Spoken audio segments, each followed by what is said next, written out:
But I mean, again, he doesn't know who Gabriel is, right? Because he didn't come from an Abrahamic faith. The people of Mecca were pagan. Quran is mentioned, if this book was from other than God, they would have found in it many contradictions. If a book is without contradictions, that has no bearing on whether it comes from God or not. I've had phone books that are inerrant, but I certainly don't think God gave them. That we believe without understanding. The brother asked a very important question, that most of the scholars say that listening to music, watching movies, and most of the television programs, they're haram. So how can we have fun? Let me tell you, brother, at the outset, that having fun is permitted in Islam as long as the fun is halal fun. That the standard narrative has holes in it. The Prophet tells us because Satan or the devil sleeps over our nostrils. Those who oversleep and not pray Fajr on time, Satan urinates in their ears. I really do think Jesus was crucified and that he really was dead and buried. He thought that he was a son of God in the sense that he was specially chosen by God. I think Jesus really did think he was going to be the Messiah, the future king of Israel. I mean, that is, after all, why they crucified him.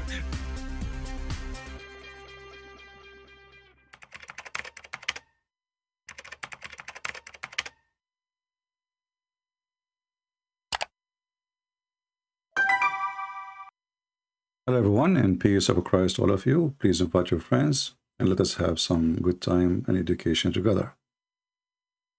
Always we see in the internet a lot of videos and Muslims bragging about how Islam changed the life of women. Before Islam, women they were disrespected. Before Islam, women they have no inheritance. Before Islam, women they have no rights. But the second you ask Muhammadan, who is the first wife of Muhammad and how he met her, they will say to you her name is Khadija and Muhammad used to work for her. So women before Islam, they have no respect, but women before Islam, she was the boss. And she was a businesswoman. And Muhammad himself, he get his orders from a woman. Do you see how they lie? Right away they lied, appear. As we always will say, Islam without lies dies. All of us, we knew that the Middle East became horribly treating women after Islam. Before Islam, you can go and you can search how many famous queens they ruled the area. They ruled Egypt, they ruled Syria, they ruled Persia, they ruled all over. Islam came and made the women a sex toy. But I don't want to blame the Muhammadan for their lies. I want to blame the Christians for their ignorance. You see, you go to a church, and this Sunday, and the coming Sunday, and the after Sunday, and the after Sunday, what do you really learn in this church, which you go to? Did your priest ever warn you about cults and lies? Did your priest even open the topic? Why your priests don't want to talk about it? What is their job exactly? Is the job of the Christian church today just to do rituals? That's it? So we go and we praise Jesus and we wave our hand to Jesus, and depend in your church culture, you do whatever rituals you do, and that is a Christianity supposedly? Is that what the disciple used to do? Is that what Jesus used to do?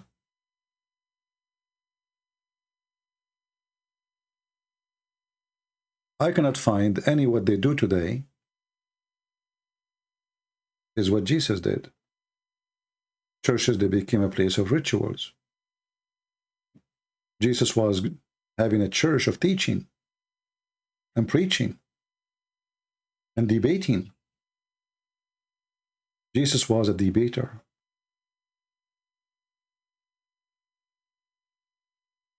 We have a churches today run by businessmen like Muhammad. All what they care for, give them a salary, health insurance, and free housing. To the point today, you can search for a priest in recruiting websites. You Can you believe it? You want to have a minister at your church, they post a resume, and then people, they find your resume, and then they will interview you, and then they will hire you. So if Jesus himself, he apply to work in any of those churches, do you think he will be accepted? If Peter or Paul or any other disciple of Jesus, they apply to work in those churches as ministers, do you think they are qualified? Most likely, they will kick them out of the church after 5 minutes of them making a speech, because they will say things is not politically correct. They will say things as it is. I remember once I went to a church, and I drove actually 3 hours, you know. And the reason I went there because somebody told me about it. And anyway, I went there. The church is so huge. There's thousands of people. Huge. I mean, really huge. I asked for the church minister. And then a guy, he came. He's wearing jeans, which is ripped off. Fashion style, you know, like Mimi Hijab when he wear his jeans, you remember? Have holes in it. And he said, yeah, they asked me, they said, you are looking for me. I look at this fashion boy, and this is the guy who was teaching the Christians how to follow Jesus. He have glasses match his t-shirt, and the t-shirt match his shoes, and the shoes are kind of a fishy, fancy, and ring, and nice watch. It's a fashion boy. You can tell. This guy, he just came from a fashion show. He did not really come from the church. And we are still in the front of the church. So I start explaining to him what I do. He said to me, well, send me your resume, and I will take a look. I said, you got me wrong. I'm not looking for a job. I do my work voluntarily. It's for free. You don't have to pay me. Oh, okay. Well, still, you have to send me your resume, and I have to look at it, and then I will respond to you. I said, I don't know what do you mean by resume. If you want, I can refer you to some very well-known people who know me very well, and they are church ministers. Is that what you are looking for, like recommendation? He said, no, I want a resume. And then they told me they have a church, they have a Bible study. I went inside the Bible study. It was the father of this guy. It's like the son, he is inheriting the father. So the father is the one who is the founder there, and then the son is going to carry on in the business. So I sat in the Bible study. In less than, I don't know, 10 minutes, I corrected him 3 or 4 times. This guy who claimed to be a minister, he cannot even quote a verse from the Bible. And then I said to myself, so this is a huge church, and there's a very small teachers. And the Muslims are taking advantage because we have hypocrite leaders who do not really speak of Christ's teaching. They don't even dare to speak of a Christ teaching. They don't even dare to quote a verse from the Bible if the verse is against what is called political correctness. Huge church, small leaders. In the time of Jesus, we have big leaders, small church. And the church was real. And today we will see that the Muslims inviting your children to their mosque. One God. So they can deceive them and they can lie to them. And as usual, your children, they are ignorant. And why they will not be? If the parents are dummy, why the children will not be dummy? If the priest is dummy, why the student will not be dummy? So they prey on your ignorance and the ignorance of those people, and they invite them, and they come. And now this guy is teaching them how amazing Islam is.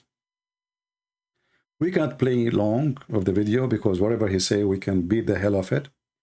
But I will play little parts so they can't complain and make a copyright claim.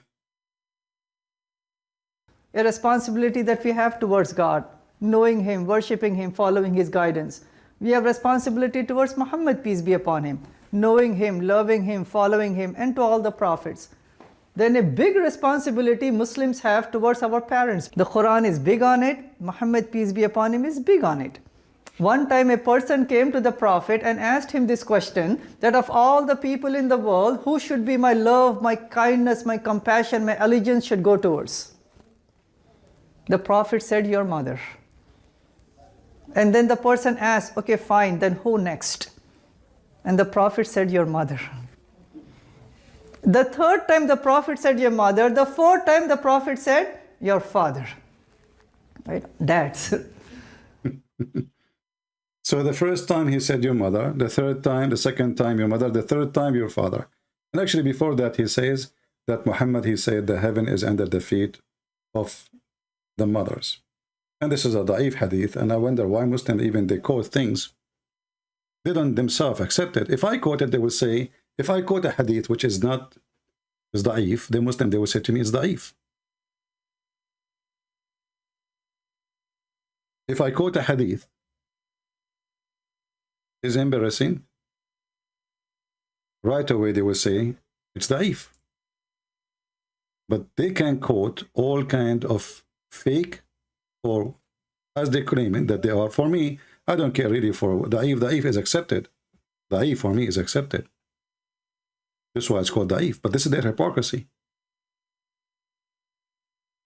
And then when he mentioned this hadith,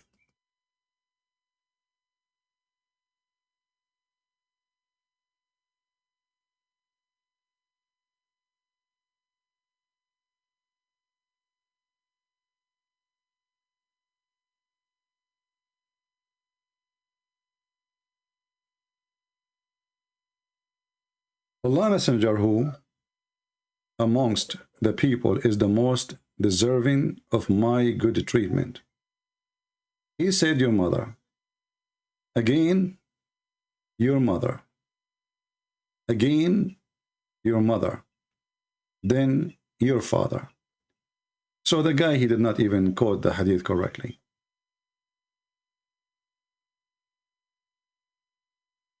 In the Old Testament, we have a command that the one who disrespects his parents, he should be put to death. This is how serious it is. In Islam, there is no punishment for disrespecting your parents. And actually, Muhammad is the first one who disrespects his mother. When Muhammad, he said that the women, she come and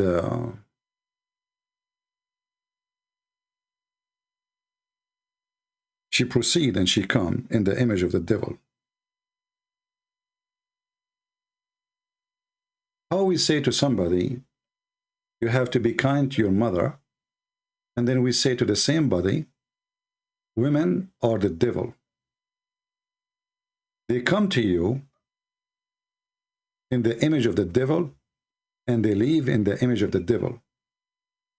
And why this Abdul is not quoting this to the Christians, so he can explain to them how women look like in Islam.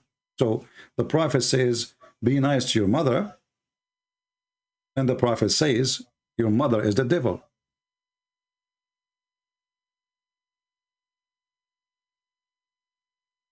And you will notice here that the devil is Muhammad himself, because this woman, she did not do anything wrong. Muhammad, he just saw a woman walking by. She was not a hooker. She is not wearing short skirt, high heels, fashion clothes. She's a Muslim woman walking by. And he just see her, and which means he is staring at her in a sexual way. The chapter name is Recommendation to the one who sees a woman and is attracted to her. So Muhammad, he saw a woman and he got attracted to her.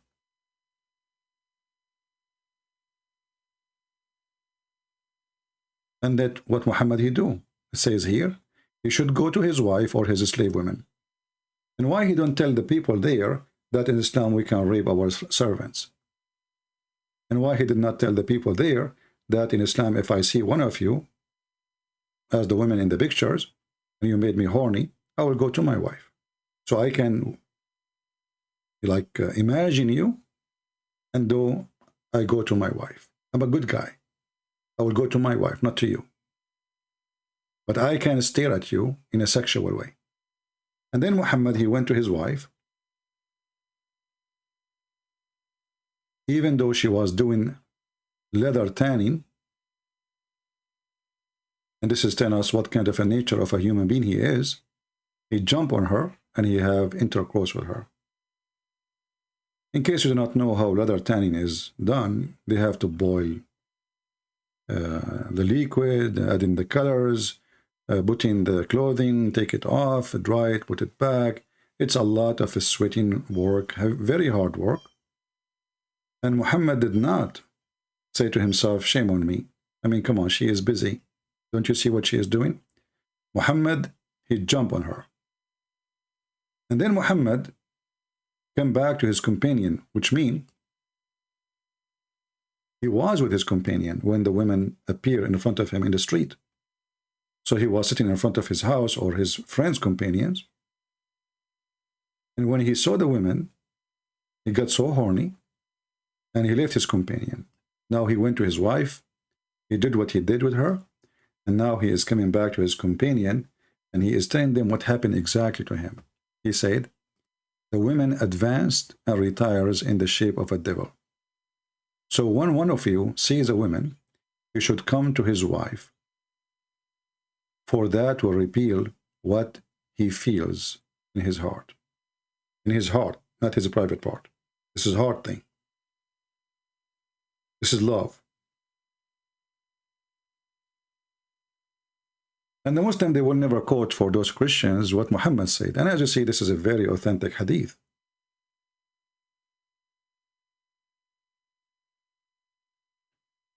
They mention to them that the Prophet, he says, your mother, your mother, your mother. But he will not say to them, your mother is the devil. I just posted a video, shorter from this video, in TikTok. If you are there, you can share it, if you care. And I said, which one of us will be proud, will be brave, to print this statement? And I challenge the Muslims to print this statement and put it in a t-shirt. I want to see people printing this in a t-shirt. Women, they advance and retire in the shape of the devil. People, they will be angry from you. They will say to you, why you are saying that? Then you will say, the Prophet says so. Or maybe you should print a t-shirt, says Prophet Muhammad said. But as you know, when we make videos, we have a couple of thousands of views. When a Muslim, he make a video, he will have hundreds of thousands of views.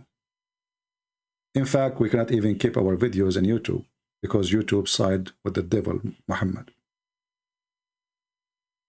And the Christian don't care. Most of the Christians, they are coming here to laugh, see how funny the Muhammadan is when they answer, how much they lie. But in reality, 99% maybe of them, they don't even share a video. They don't even dare to post a comment in a video. So the Muslim lies is the one, is the supreme, is the one who will win. Because nobody care. And even the one who care, he don't dare. And we are living in the time where everybody protecting Islam. So everyone will say to him, why I want to put myself in this headache? If I post this now in Facebook, how many of my friends will be upset from me? But I'm not the one who said it. I'm just showing you what Muhammad said. You will see even Christians will harass you. And not only that, the Christian themselves, they will accuse you of hatred. I'm just sharing education. That's what the Prophet said. That's what the Muslims are proud about. You will see how they will be all over you. So we are fighting in two sides, with the lies of Muslims and the ignorance of the Christians. And for sure, the priest is not there. Actually, if you have a priest and they are teaching you, I should not be here. I have no job to do. If we have a real priest who they are really doing the real teaching, so no cult can deceive you, no fake teaching can come to you, I will not be here. I'm not a priest.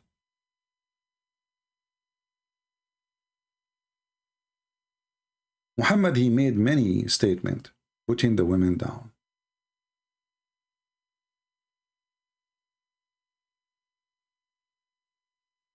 Muhammad, he made it clear that the one, like, if those things happen, you are really messed up. You better go inside the grave and cover yourself if those things happen. Like what? When your leaders are the best of you, the richest, are the most generous among you, and your affair or consult among you, then the surface of the earth is better for you than the belly, which means the belly of the earth. And when your leaders are the worst of you, the richest are the stingest among you, and your affair referred to for women, then the belly of the earth is better for you than the surface. So Muhammad, he compared all the evil together with you referring to a woman, like to consult her, what we should do. If you reach that point where you ask a woman what we should do, you better go in the deep of the belly of the beast, of the earth. And the Muslim, they will say to you, well, this is a da'if hadith. So why the guy was quoting a da'if hadith when he said that the mother or the heaven is under the feet of the mother? This is a Muslim website. It says here, how authentic is this hadith that the heaven is under the feet of the mothers? The answer, it's da'if.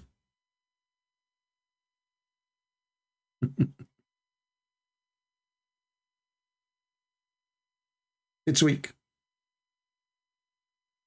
So when a Christian prince, he quote a weak hadith, and the weak hadith is against their belief, or let us say, sorry, their propaganda, Christian prince, see, he's quoting weak hadith. But paradise under the feet of your mother is a weak hadith. It's okay, we quote it. No problem. And this is telling you how liars they are.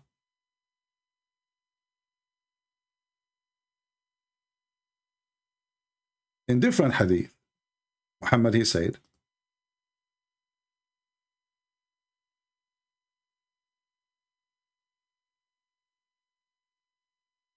a nation will not be successful. They will never be successful if their leader is a woman. Muhammad, he heard the news that the king of Persia, he died. And his daughter, she became the ruler. She became the queen. And you see how Islam was the one who freed the women, who gave the women rights. This is Iran before Islam. And go and look at Iran today, after Islam. This is Iran before Islam. No man is having objection that a woman, she can be a ruler, not a minister, not a judge, a ruler, the queen, the only ruler, the dictator, let us say, because this is what queen or a king mean. He have the solo authority. Right away, as Muhammad, he heard the news that the woman, she became the ruler, Muhammad, he made a clear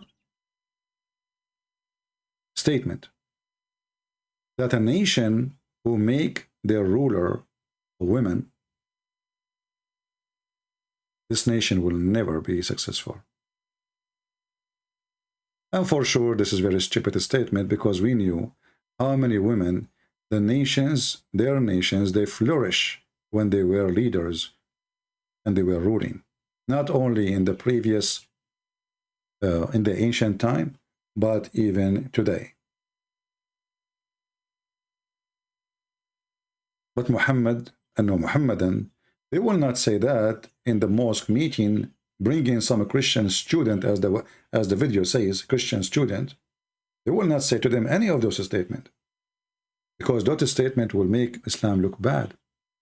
And we are here to bring you, to fool you, to make you believe that Islam is a good religion.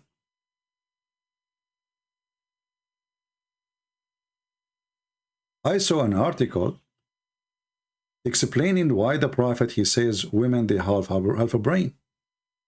And the Muslims doing their best to explain, yes, this is true. Women have half a brain.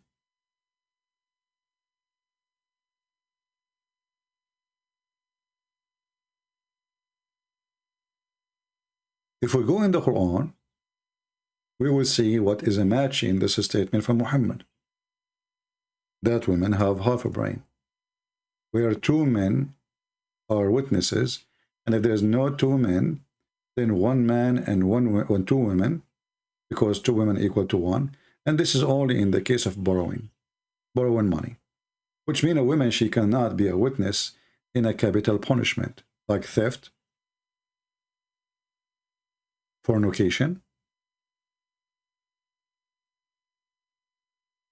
killing, anything serious.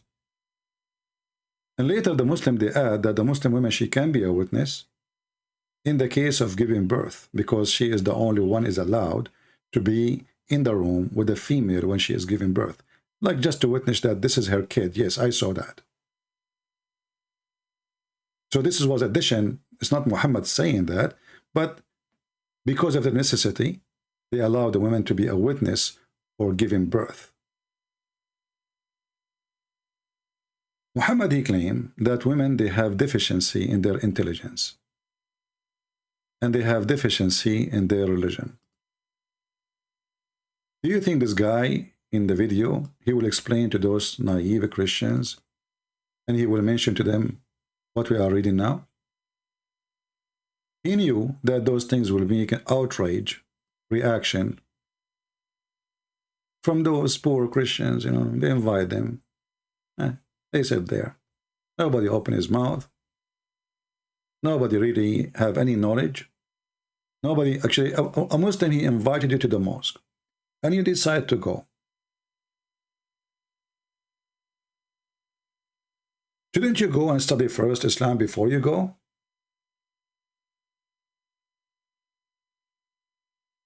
Shouldn't we open and read some books? Shouldn't we do some serious research? All those people there, not a single one of them, he uses a brain. Those are the victims of your priest. And look how evil some people are. They are even bringing their kid with them. A kid.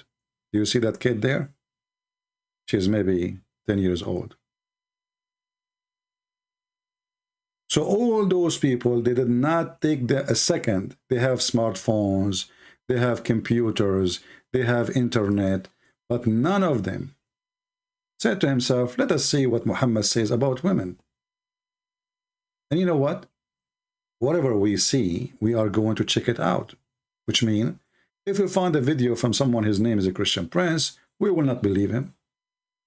We are going to examine it. If a Christian prince, he says women in Islam, according to Islam, they have half a brain, well, we will go and check if this is true. We will go and search for this story. He claims it's true. Maybe it's false.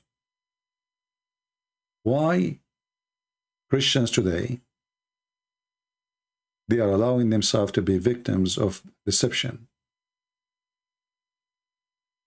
So in the beginning we says we have a false priest. And now what we have? We have naive Christians. Nobody want to use his brain.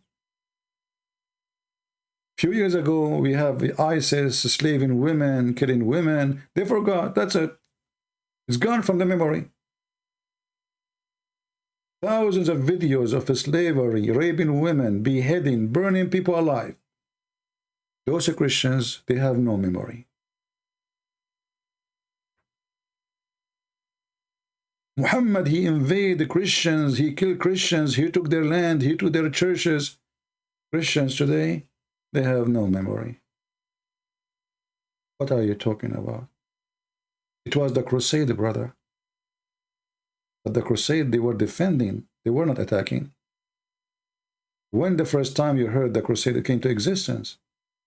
The crusade came to existence after the Muhammadan, they attack. And they took our land, and this is not their land. Jerusalem is not their land. Nobody speaks even Arabic there. Syria is not their land. Egypt not their land. Persia is not their land. Iraq is not their land.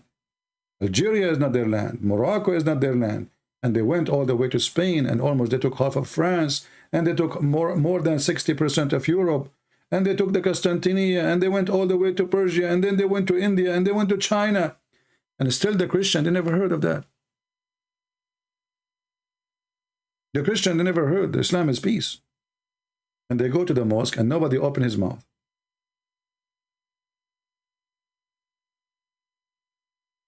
Look how Muhammad, he looked down at women. The Prophet says, "O women folk, you should give charity and diligent and be diligent in seeking Allah forgiveness." So the women are guilty already. He said all women, not all. He's not talking to a woman. He's speaking all women, all the women. Seek forgiveness. Okay, what happened now? Why? Because I have seen when Muhammad, he went to heaven, Allah made him see, as you see here between two brackets, in the night of a session, or yeah, like he went up to heaven, in the highest heaven, that the deliverers of the hell are women. And here they see how funny and how stupid it is. Muhammad, he went to heaven, but he saw people in hell. Did you see stupidity? I went to visit heaven, and I saw people of hell. Are you sure you went to heaven then? And the funny, he speak about women, they have deficiency in their brain. So I went to the vegetarian market and I saw the beef. I mean, you went to heaven and then you saw that the hell is full of women. So the majority of hellfire, the population of hellfire, are women. Why? What is the reasoning? Muhammad is a scientist person. He speaks with the reasoning. He's not like normal people like you and me. He have to give you the reasoning. A woman among them, she said. Why is that? The majority of dwellers of hell are women. Well, this woman, by the way, she must be cursed by Muslims at that time. Maybe she got killed. The Prophet said, you curse frequently, and you are ungrateful to your husbands, and in spite of your lacking of wisdom and failing your religion, you are depriving the wisest of the men of their intelligence. Upon that, the women ask again, the same women, what is our deficiency in our wisdom and our religion? The Messenger of Allah, he says, the lack of your wisdom can be judged very well by the fact and the evidence that two women are equal of one man. So Muhammad, he want to prove now to the women she is stupid. He gave her a verse from the Quran which he made. Can you believe the stupidity? He is the one who came with this, and now he says it's the fact. It's a fact. See that? You see the fact? I write a book, and then you say to me, where do you get the proof that the women, they have deficiency? And then I say to you, read my book. It's a fact. Do you even see the word fact? The fact. This is a fact, my friend. The fact that evidence that two women are equal to one man. So one man, he have a brain of two women. And this is their deficiency. They are born with it. They have a defect. And we will go back to that to show you how stupid Muhammad is, because now he proved to us that the woman who was speaking is smarter, and she is smart, and he is the one who have a defect. Why? If we ask a Muhammadan, who is the one who made the women? He will say Allah. Okay. Do the women, is she responsible for her defect if she had that defect? Let us assume that the women, they have that defect, that she have half a brain. Is the woman is responsible for that defect, or this is a defect made by Allah? He will say by Allah. Okay. So how, you stupid idiot, you are going to say that the women, she will go to hell because of a defect which is responsible for it is Allah? Do you see the stupidity? So I make you a defect, and then I'm going to punish you, send you to hell because you have a defect.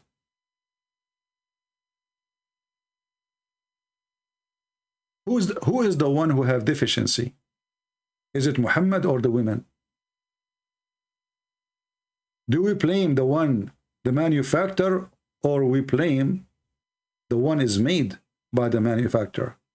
Do I blame the phone of Apple, or I blame Apple? Who is the one have deficiency, Muslims? Obviously your prophet. This woman, she asked an embarrassment questions, and he is a fool as usual. If she is made by Allah, as they claim, and Allah made her half a brain, so what's her fault? And why she will be in hell? And you will notice here that Muhammad is connecting all those things together, which mean if a woman, she curse her husband, well, because she have deficiency in her brain. If a woman, she is ungrateful to her husband, well, because she is suffering from deficiency in her brain.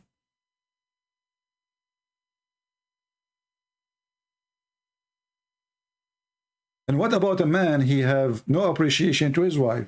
Is he suffering from deficiency? No. All women are stupid, all men are smart. For this is a man-made religion. What if the woman, she is good and the husband is bad?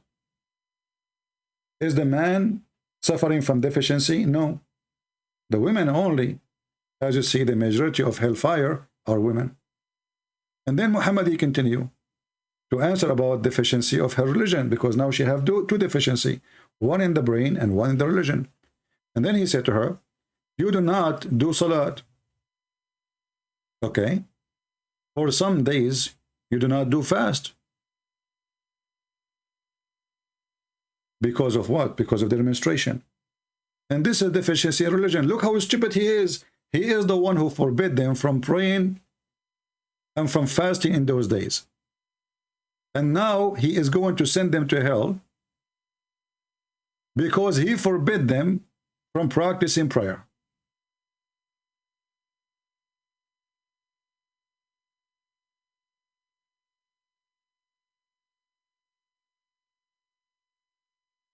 Anyone will start talking about Orthodox, Catholic, Protestant, I will block you immediately. Don't waste my time. We have no time for puppies. Do you see the stupidity? And this is Sahih Muslim. And if you are a Christian who listen to those liars, maybe you think we are lying to you, because these days everything is upside down. The Muslims are telling the truth, and the Christians are liars, even for the Christians.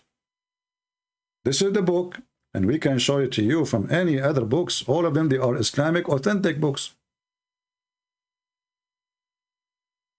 Even here it says Sahih. Sahih means authentic, in case you do not know. What about this one? Sahih. What about this one? Sahih. What about this one? Sahih. This is very authentic, and the Muslims are approving it, and they teach it in their schools. So how come they are not teaching you this when they invited you to their mosque?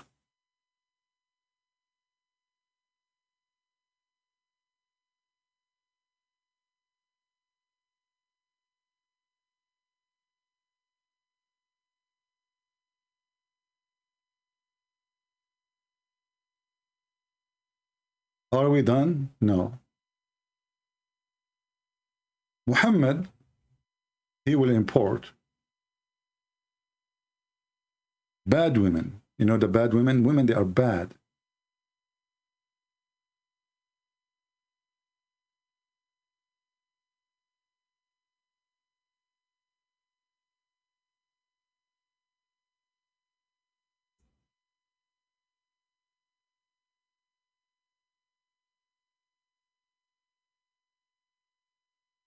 And those women, they will go to hell. But those are very bad women. Because they are bad, they have a special opportunity. If you are a bad woman, according to Muhammad, and you have a nice breast, excuse my language, nice vagina, you are welcome to heaven. The Prophet of Allah, he told us, swearing by Allah, saying, there is no one whom Allah will admit to paradise, but Allah will marry him to 72 wives. And by the way, this is the lowest reward. Some people think that this is the reward of Muslims. All Muslims, they will get the same reward. No, depend. This is the bad Muslim. This is the less than average. 72 wives, 2 from the Houris and 70 from his inheritance from the people of hell. Okay, so women, they will be taken from hell and will be delivered to a Muslim Abdul in heaven. Why? Look at their qualification. All of whom will have desirable front passages and will have a male member that will never become flaccid.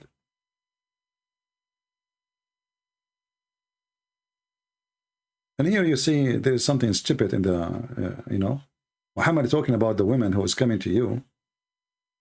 And then he says, and they have a male member. Very stupid, right? I mean, the Arabic is really stupid here. Because if you are talking about women who have desirable front passages, which is the vagina, the breast, and this is their qualification. They are hookers. They are for sex. That's why they are there. And then right away he jumps and he says, and he will have, the translation, a male member that will never become flaccid. He who? The Muslim, they will say to you, this is go back to the male who was going to receive the delivery of those females.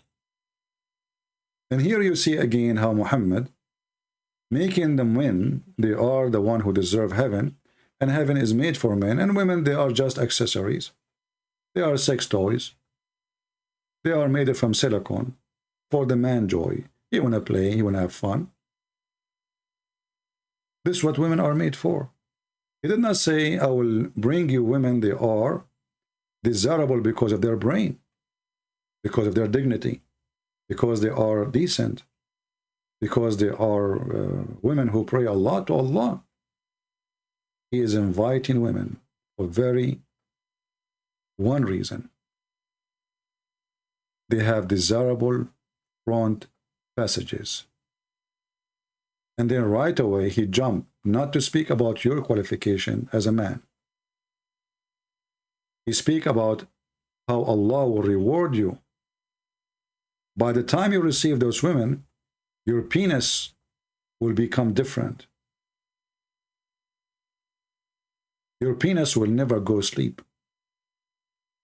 And this is a statement of a prophet of God who respects women. And now we have to agree. I mean, this is a lot of respect. Most of women, they will go to hell. Then Allah will filter those women. He will bring the one, she have nice boobs, and nice breast, and nice legs, and he filtered them, you know, he washed them, you know, like a manufacturer. And the woman, is not good looking. Well, bad luck. What I can do to you? Sorry, you know. You have to be very good looking. If you have nice breast, nice chest, nice ass, nice vagina, you are really the lucky one. You win the lotto. It's a lotto. So Allah will filter from all the women in hell, and those who they are qualified, they will be imported from the hellfire to the heaven of Allah. And who is waiting in the heaven of Allah? A horny man who cannot wait to do boom boom. And this is supposedly what Muslims they say to us about the Prophet of Allah respecting women. When Muhammad in the Quran, he says that women are not to be witness except in the case of borrowing money. And one woman is not qualified. Even two women are not qualified. Why? Because those two women, they have to be approved by the males who they are in charge. So when you want to borrow money, transaction of money, well, you have to have two witnesses. And those witnesses have to be from your men. But if there is no enough men, you don't have two men, well, one man and two women. So one man at least. Which means if we have 1 million women, they witness that I borrow from you money, those 1 million are not approved because women are mentally ill according to Muhammad. At least one man. Otherwise, the contract is not valid. The witnessing, there's no witnesses. So it doesn't matter how many women after the number, as long as there's no one male, then there's no witnesses. And those women, if there's no two men, one man and two of your women, such as you choose, which means you have to approve them. And actually translation is not true, because it doesn't say as you choose, it says mimman tardawn. Tardawn, we mean that the one you accept to be witness. So now we have to filter the women, not just to choose like, we choose this. We have to a rida in Arabic, which mean they have a special qualification, made me agree that they are the best, let us say. So two women of those who you choose. And if you go and read the interpretation, you will see women, they cannot be witnessing any case of murder, any case of theft, any case of even adultery. The Quran says 4 of your men, not a single woman. So if there is a 4,000 women, they saw a man and a woman having sex, they cannot prove fornication because they are women. In the case of money borrowing only a woman, she can be a witness, and in this case is 2 women equal to 1. And the Quran actually explained why. I mean, the translation here is so long. Let us change the translator. This guy, he made it a newspaper. Let us see a different one. Make it shorter. Shorter is better. But it's the same as stupidity too. What happened? Where is the... Okay, well.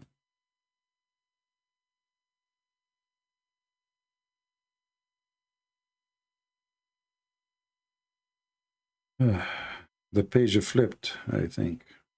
Yeah. Well, it's the same as long one. But anyway, you can take this. Here it says, so if you agree with those women, as I said, if you agree for the witnesses, so that one of them, those women, the 2 women, if one of them she err, the other one she remind her. So Islam assumed that women, they err. Why they err? Because they have half a brain. And here you see that the one who made this statement is a stupid fool. Why? Because if the first one err, what is the guarantee that the second one will not err? Isn't it the second one is a woman too? Do you understand? What is the reason for the first one to err? The reason, she's a woman. It's her gender, right? So if the first one err, the second one will correct her. But I thought all women, they err. Isn't it women, they have defect? So if the problem is their gender, it doesn't matter how many women we add to be witnesses, all of them, they are going to err. I mean, do you see the stupidity?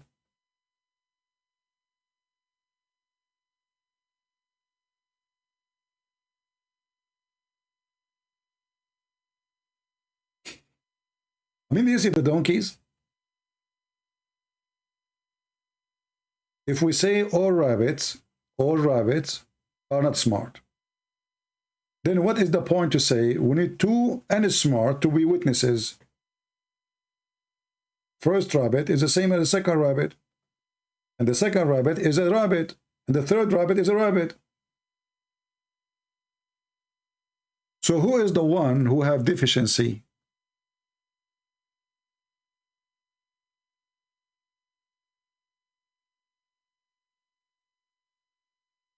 In fact, the translation is false. The translation doesn't say er, it says tadul.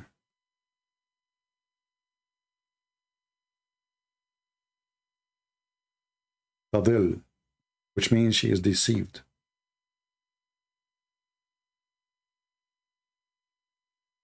So the nature of women, by nature, they are deceived. So if the first one she deceived, the other one will remind her. So stupid Muhammad, he think that if she is deceived, that's because she have a short memory. Why? Because he's saying the other one remind her. How she is deceived and how I can fix the deceiving by reminding. You know, deceive is different word from error. So if she is deceived, the other one will remind her. But if the first one deceived, the second one will deceive too. For all of them, they are women anyway.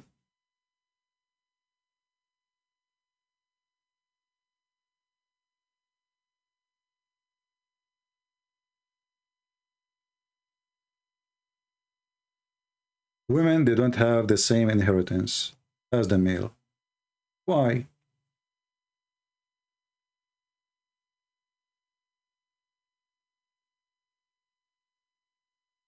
What is the problem?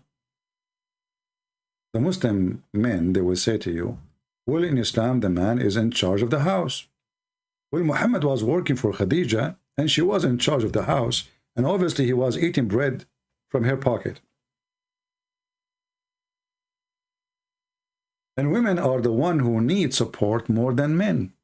So if a female, her parents die, why she will get less than what the male will get?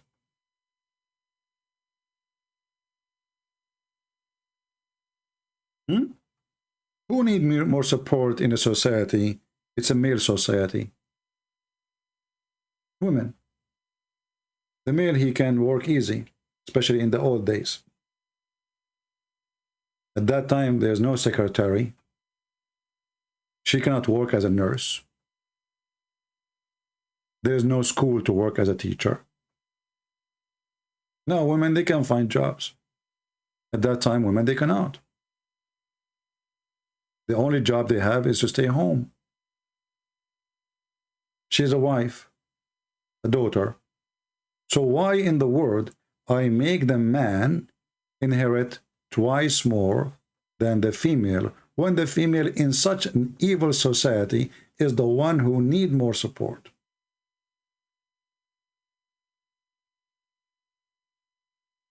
The Muslim, they explain, well, when a man, he get married, he have to spend money to get married.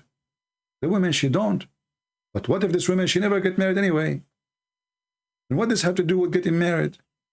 Isn't she a child and she deserve to be having from the money of her parents?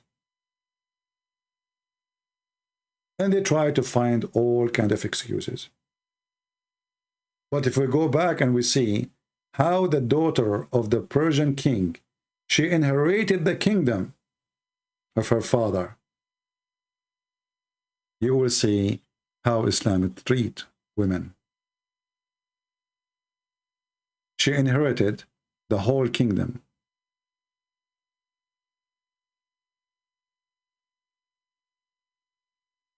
And those Persian, after Islam, they became what they became today.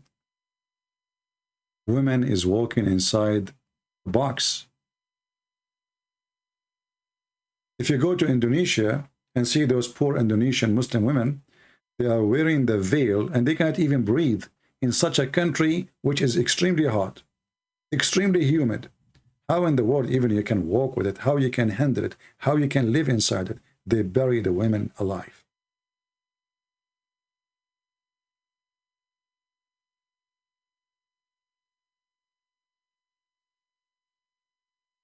This is a religion made by the man for the man.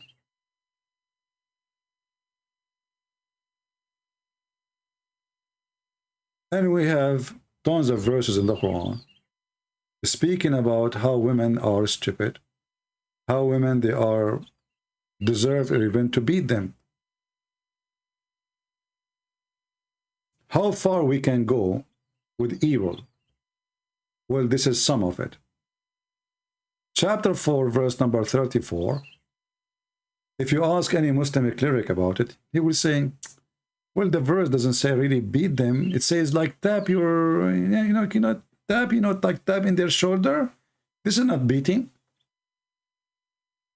And some translation, they say, beat them lightly.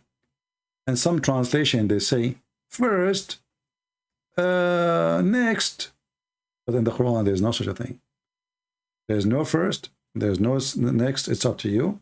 There's no third. And here it says, beat them lightly. And the funny is, the Muslims, they help us to expose their lies by adding the word lightly between two brackets. If Allah, He made the Quran perfect, as the Muslim they claim, can't Allah add the word lightly to make it clear not to beat them harshly? Do you see the stupidity? How many times we heard the Muhammadan saying the Quran is a perfect book and no book like it, and we Arab, we laugh at this stupid book which full of grammar mistake, writing mistake, and even the writing, the words is wrong. So beat them lightly, and now we add the word lightly because a stupid Allah, he forgot to add the word lightly. But is it true that the Muslims, they beat their wives lightly? Let us examine it. If you go to the book of Hadith or the website of Muslims, you can go here, type this word in English. I will teach you how to find it easier. Because you don't know Arabic, most of you. Type greener, just a greener, greener than. And you will find the Hadith. This is a man who he divorced his wife. His name is Rifa. The wife in Islam, if she been divorced 3 times because she is a sexual product, she cannot go back to her husband unless, and your husband, excuse my language, he F her, literally F her, not marry her, because this is what you will see here in this story. The man, he married her, but she did not let him to F her. And this was the problem. Muhammad, he said to the women, if you think you can go back to your previous husband, you should know that you cannot go back to your previous husband unless Rifa, he F you. The Muslim in their translation, they say, until he had a sexual relationship with you. In fact, it doesn't say that. It says, until he tastes your juice and you taste his juice. And the word juice here, or saylatuki, is orgasm. Orgasm. And I made a video about it and I showed the dictionary. So this woman, she been divorced 3 times. And now she said to herself, I want to go back to my previous husband. She have children from him. You know, she is trying to find a way to get back because Muhammad, he created a very filthy, disgusting rule, adding more misery to the life of a Muslim woman, saying that if a Muslim man, he divorced his wife 3 times, she cannot go back unless she go and if a new husband. The Muslims, they translate that by saying she marry a new husband. He's a husband, she'll marry a new husband. It says until she if, and this is exactly what happened in this hadith. She married a new husband, but she did not if the husband, so she is not lawful to go back yet. So if a man, he divorced his wife 3 times, she cannot go back unless she if a new husband. And by the way, if you don't believe me, you can open the interpretation of this verse, chapter 2, verse 230, any Islamic interpretation you wish, especially from the old ones. Don't go like those YouTubers. Those are not even Muslims. Those are just YouTubers. There's like big names, Al-Tabari, Al-Qurtubi, Al-Jalalain, big names. And the cousin of Muhammad, as an example. So if a husband, he divorced his wife, he cannot remarry her, and this is about divorcing 3 times, unless she go and if a new husband. And here I want to show Christian ladies, Muslim ladies, whatever ladies is listening. This is Aisha, she is witnessing. The beating, the harsh beating of Muslim women. And not only that, she is witnessing the following. She said, I never seen any suffering women as a Muslim woman. Read carefully. I have not seen Aisha, the wife of Muhammad herself, witnessing how much Muslim women they suffer. I have not seen any women suffering as much as a believing woman. This is not a Christian prince saying that against Islam, because Christian prince, he is 100% against Islam. This is not a guy in YouTube. This is Aisha, the wife of Muhammad, the first witness for the life of the Arab Muslim women in the time of Muhammad. And why she said that? She said, look, her skin is greener than her clothing from beating. And then the liars, they say to you, the prophet, he says, beat them lightly. But nowhere it says that. They add the word lightly to the Quran.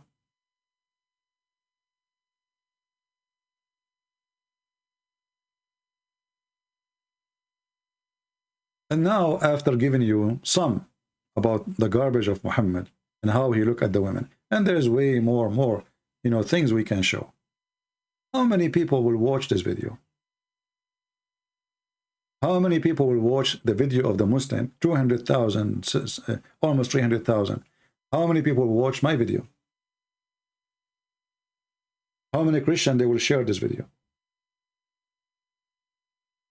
How many churches they will ask their children to watch and learn?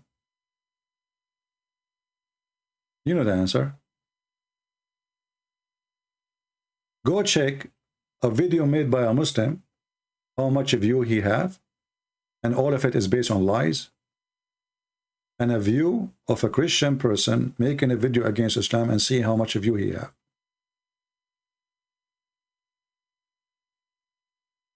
Because the Christians, they listen to Muslims. They think Muslims are telling the truth.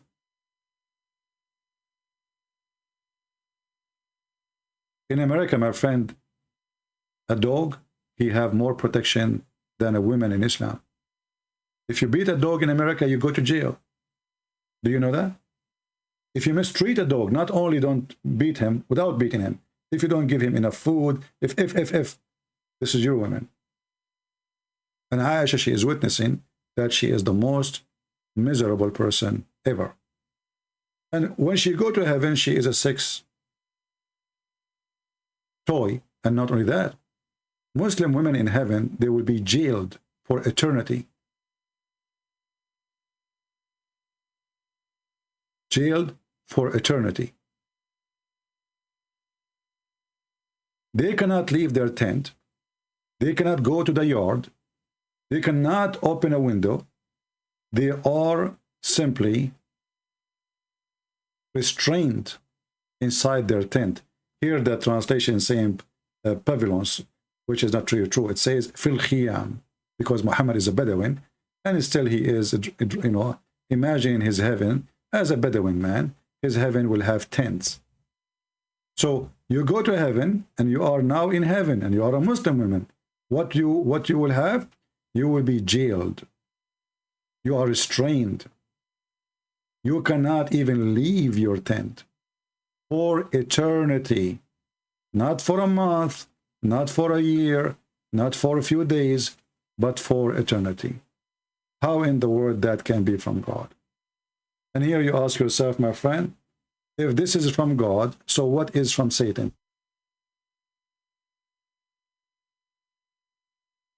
If this is from God, what is from Satan? And even when Muhammad, he promised you women in the heaven, what he described women to you. We showed you how he promised you women who have desirable front passages. But this is not only in the hadith, which means the statement of Muhammad by teaching, even in the Quran. Muhammad, he described that Allah will give you big breast women. Huge breast. This is your value as a female. You are nothing but a vagina and nothing but a breast for Muhammad and his cult. And not only that, Muhammad, he go farther and he described your vagina in heaven. He want to assure that those men, the Bedouin, who like to own women, they will have a brand new women. 0 mileage. No man, neither a genie, because the Muslim believe that genie can have sex with you. And he described even the skin of your vagina inside. And this is, we are showing you Islamic translation. This is not my translation. Those women who they are jailed, they are restraining in their guns, their tents, upon their husband. Only their husband, they can see them, nobody else, for eternity. Those women, there's no man open their hymens or touch it. And no genie did that too. This is your value as a female in heaven.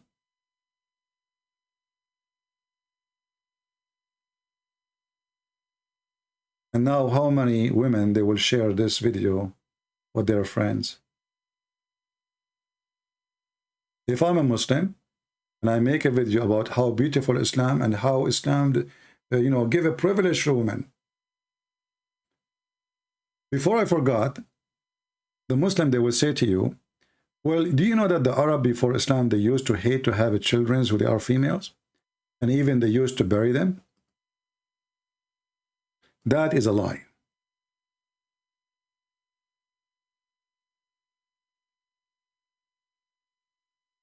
And as we showed you, Muhammad, he was in a society where his boss was a woman.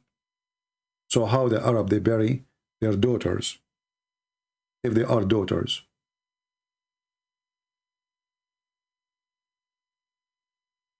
That means Arab, they will disappear. If everybody bury his daughter, how we will have a nation? That verse actually is about a person who was killed and he was a victim.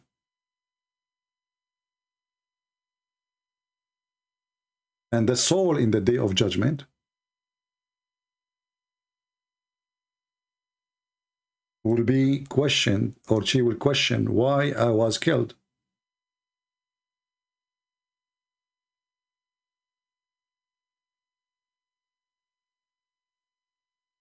The soul in the day of judgment is going to ask the one who killed her, in what guilt, in what reason you killed me?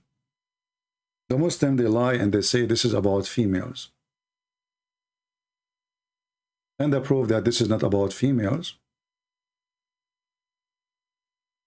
When they say to you he is she actually is a female word, but this is not about a female. This is go back to the soul. This is why it says here the soul. Do you see it? I mean, even the word there, I say in front of you. So the soul in the day of judgment, they will join. And then that soul who is buried is going to ask, for what reason I was killed?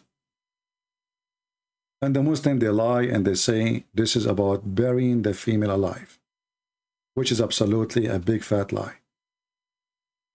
The Quran says that if a Arab man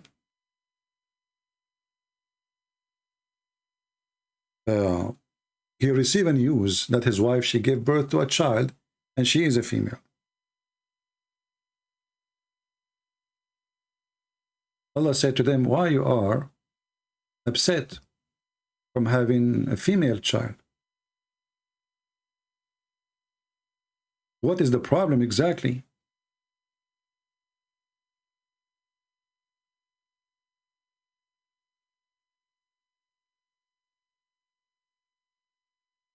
Chapter 16, verse number 58. And when the news of a birth of a female child is brought to any of them, his face become dark. And here, by the way, it doesn't say dark, it says become black. Black in the Arabic language is always to put black people down, like you became a black, you know, not dark. Okay, so when a person, those Arab, when you tell them that you have a child, she is a female, their face get black. And then you will find that Allah, he get upset because they say to him, you have a female daughters. And this is getting the Muslim busted. Because if the Arab are against females and they look the females down, then how the Arab they believe that females, even they are angels? Females are angels. And Allah here is complaining, saying, so for you, you take sons, and for me, you give me daughters. But we just saw him saying that when a guy, you give him the news that he have a female daughter, he get upset and his face become black. Do you see the stupidity? He was saying to them, why your face get black when you receive a news that you are having a female daughter?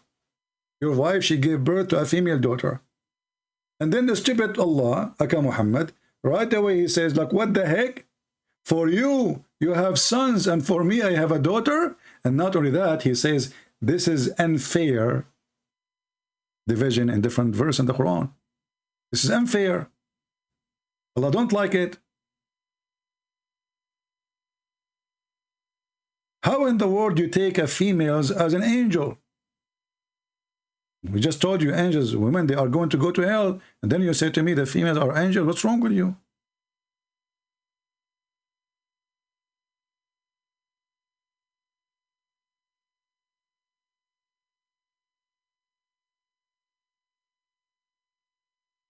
If you go here, chapter 4, verse 117, the pagan leaving him called but upon female deity. The Arab, they worship females.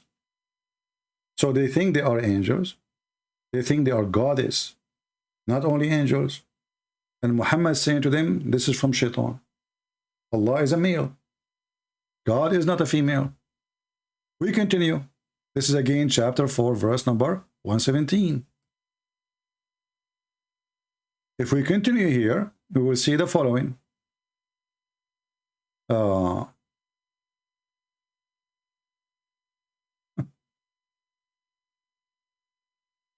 Read this one with me. Has then your Lord, O pagans, preferred for you sons and taken for himself daughters among the angels? So now Allah is, I don't know what the English word for this, like when somebody like he keep like blah blah blah blah blah. He is complaining non-stop. Like, why you do that? You take the sons, I have the daughters. You see, he is not saying I don't either have son, I don't have daughters. You know what? But why you are? His complaining is why your son? Why you are taking the sons for you and giving me the daughters? And then the Muslim, they say to you, the Arab, they hate women before Islam. How they hate women? How they look at them down and they pray to them? They worship them. They think they are angels. They think they are creators. They think they are goddess. In different verse, Muhammad, he went farther, complaining against women. He says,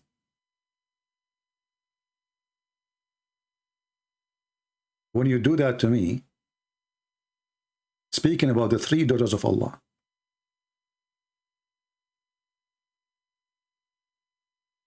for truly did he see the signs of his Lord, the greatest. Have you seen Al-Lat and Al-Uzza? And another, the third one, the goddess, the Manat? Here you see the stupidity again. If Al-Lat and Al-Uzza are not exist, so how they seen them? And those are goddess. So the Arab, they worship three goddess. They believe they are the daughters of Allah. And then what Allah refute them, saying, huh? What? For you, the male, and for him, the female?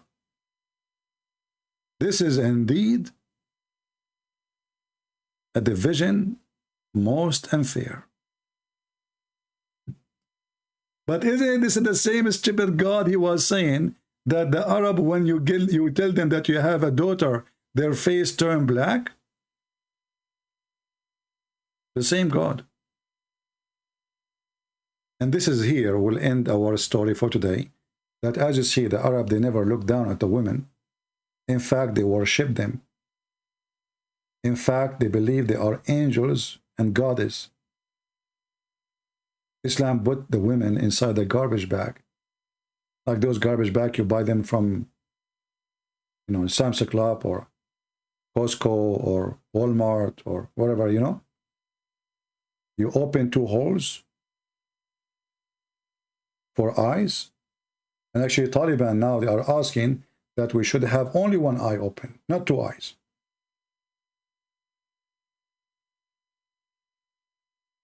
And then Muhammad, he put way more restriction. A woman, she cannot go alone. A woman, she need a guardian. A woman, even she cannot fast without permission of her husband.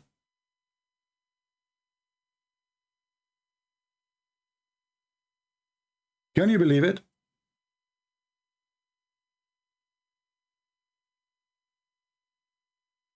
Even fasting, she needed permission.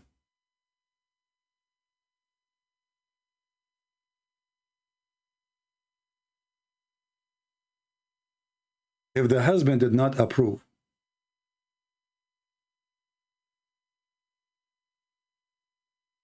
the fasting of the wife, she cannot fast.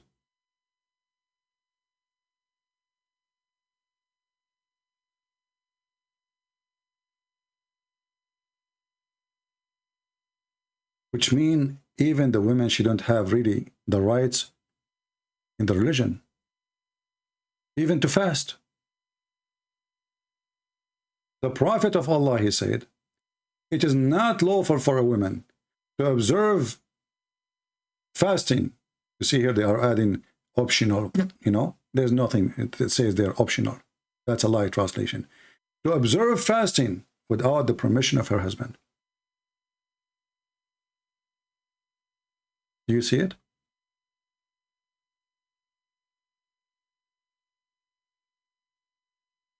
And this is Al-Bukhari, in case somebody will say to you, well, those are not accepted hadith.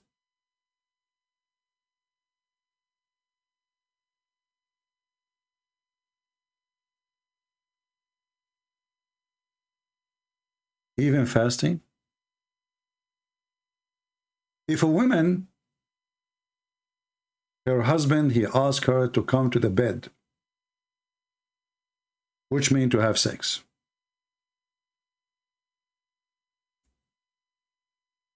And she don't feel like it. What is the solution? Allah and his angels will spend the night cursing her.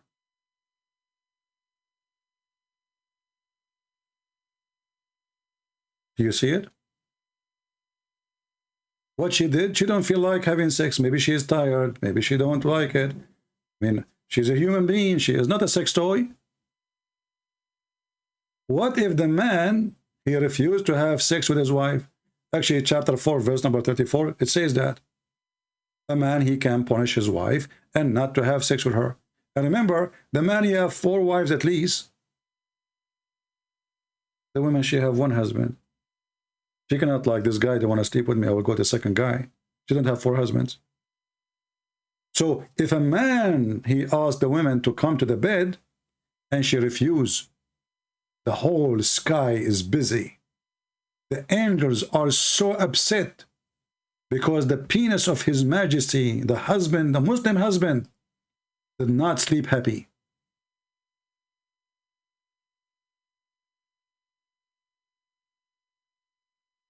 Even Muhammad, he made it so clear that everyone in heaven will be cursing her. Everyone in heaven. And you see the Muslim here, saying displeased.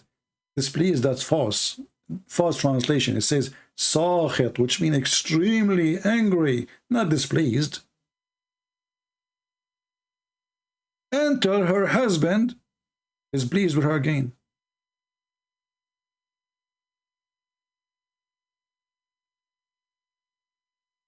What about sucking? What they call if you have a pimple in your face, or you have infection and there's something come from it, what they call it? Somebody help me in English.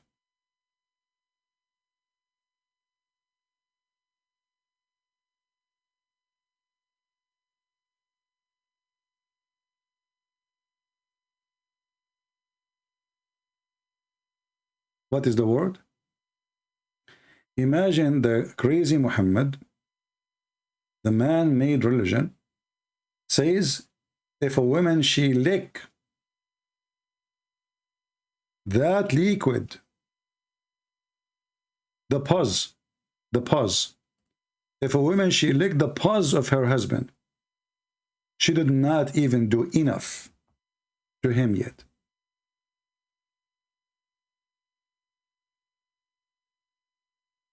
That is not enough.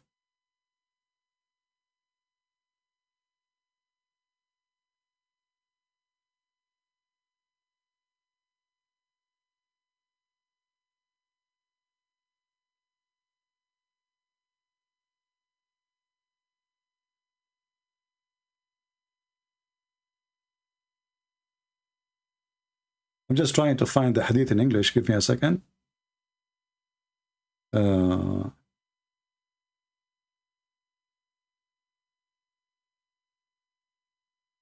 This is how filthy things can go.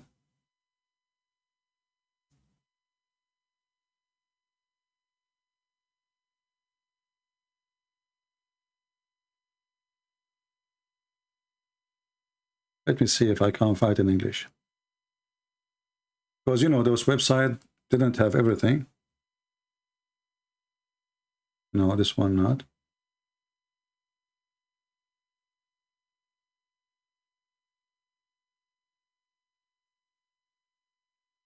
Let's see different hadith.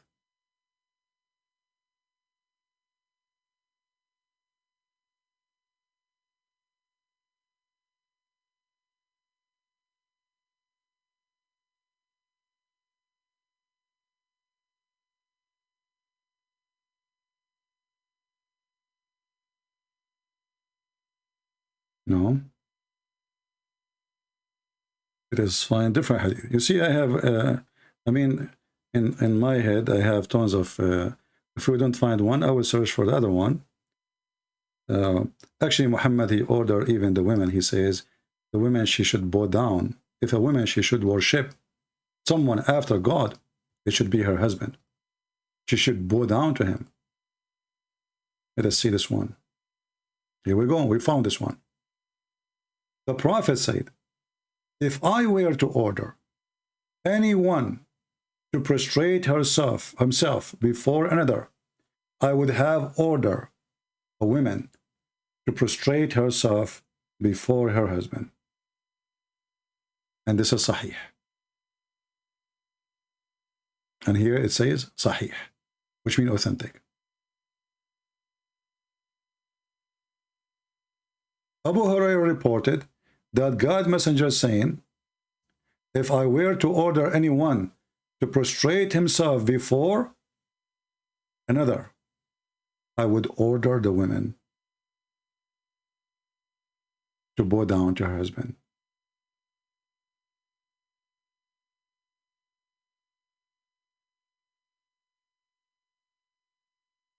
And actually, I find it very weird that the rest of the story is not there, because this is the same story or statement where he says the woman, she should lick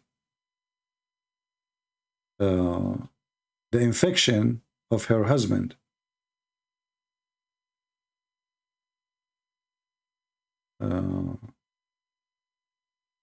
Here he said, Muhammad, if I order someone to bow down to someone, I would order a woman to prostrate herself before her husband.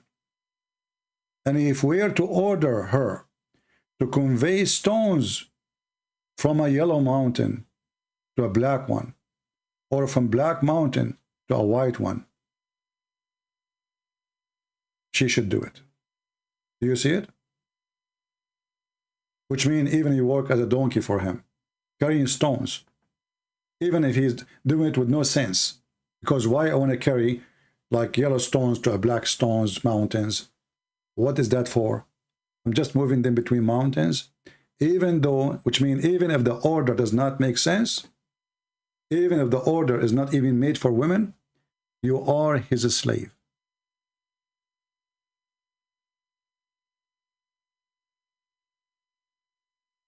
There's a hadith I'm trying to find, I remember it now, where it says that if a man, his pus came from his nose, the women the wife, she have to lick it.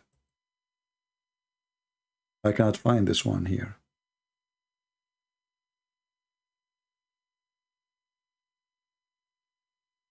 Let us see.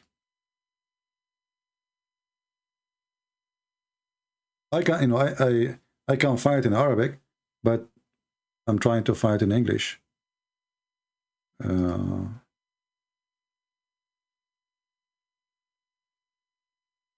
Let us see.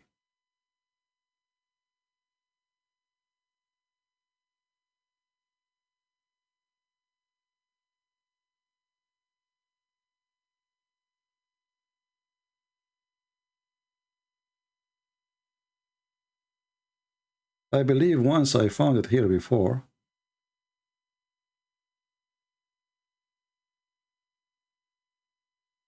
But anyway, we can find it in Arabic and we can use Google translation.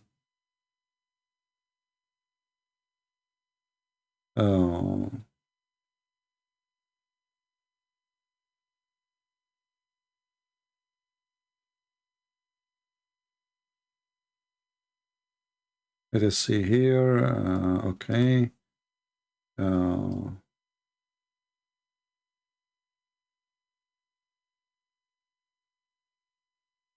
See, what we do is not easy, because I don't prepare for what I go live. I just like mention something, remember something, I look for it, and we have to show it for you on the screen immediately. Let us see.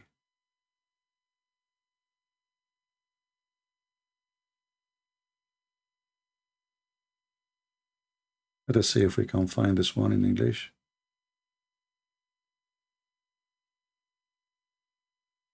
This one cannot be found.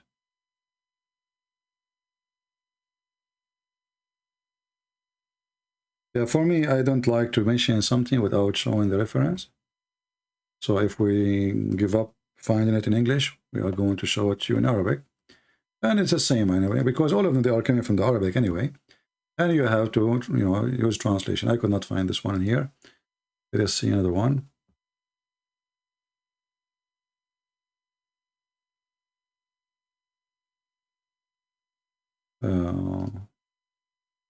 Let us see this one. Last try.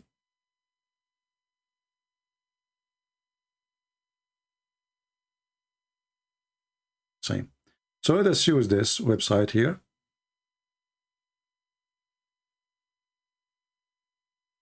A hadith about the women.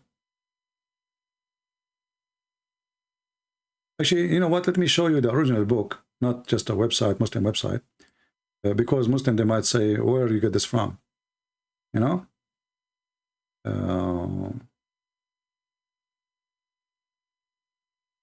We better find it from with the page number, the volume number. So the Abdul, they will not open their mouth and they say, this is not true, this is false, as usual. Here, okay. This is volume number 4. The book of Majma' al-Zawaid wa Manba' al-Fawaid. Hadith number 355. And actually, this is like the page number, sorry. So it's the volume number 4, page number 355. And this is according to the publishing here, which means in the book it might be different. I will share the link with you. Here it says, hadith number 7638. And I will use Google translation actually. And Muhammad here, he mentioned way more stories, which we can use, that if a man, he asks his wife to bend over so he can F her, even if he was in the top of a camel, she should not say no. Let us see if we can find this one here first in English. I mean, do you see how ugly? If a woman, she been asked by her husband to bend over in the top of a camel, she should not say no, which means even if she's in public. I could not find it in English, so let us use the English translation of Google. Let us do this. Give me a second. Let me share the link with you, so you can, guys, open the same link, and you can use Google from your side, so to be sure that we are not making things up. This is the link, and don't later ask me where we can find it. All right? Don't ask me later where we can find this. As you see, I'm sharing the link with you.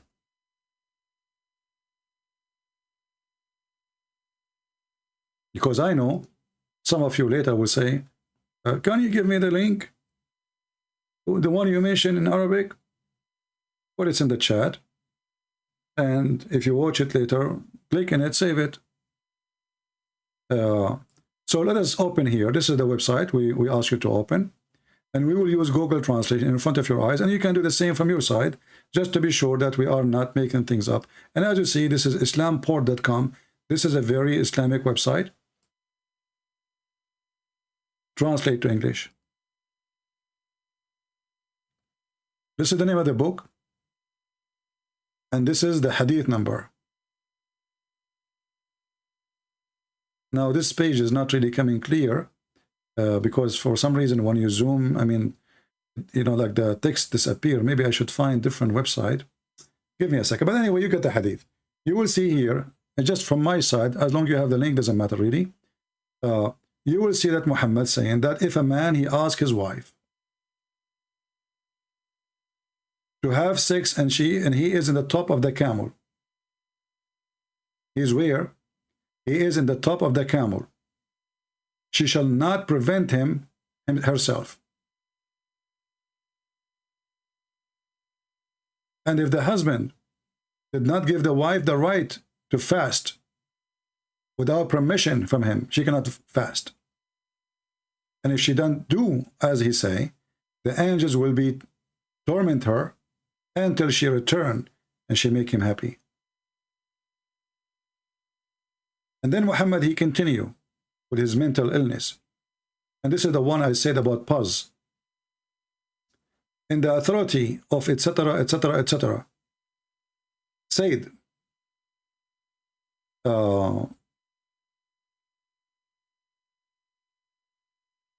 Let us see here. Yeah. This woman, she refused to marry and obeying her father to marry as he said, he ordered her. So Muhammad, he said to her, well, you have to obey your father. Obey your father. Now we go to the one after. The husband right over his wife. If he have Yulkir, I think this is the pus, right? This is the infection liquid. The disgusting, smelly, white liquid come from your skin. If he had such a thing, the pus, she had to lick his nostrils. She had to lick his nose. His nose is dripping this liquid.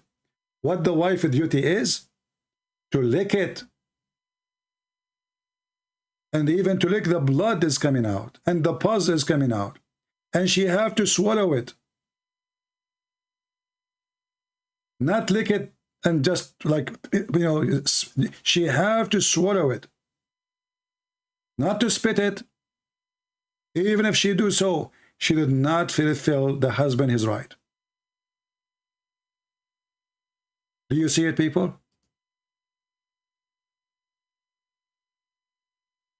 And then those liars, they say to you, women in Islam is respected.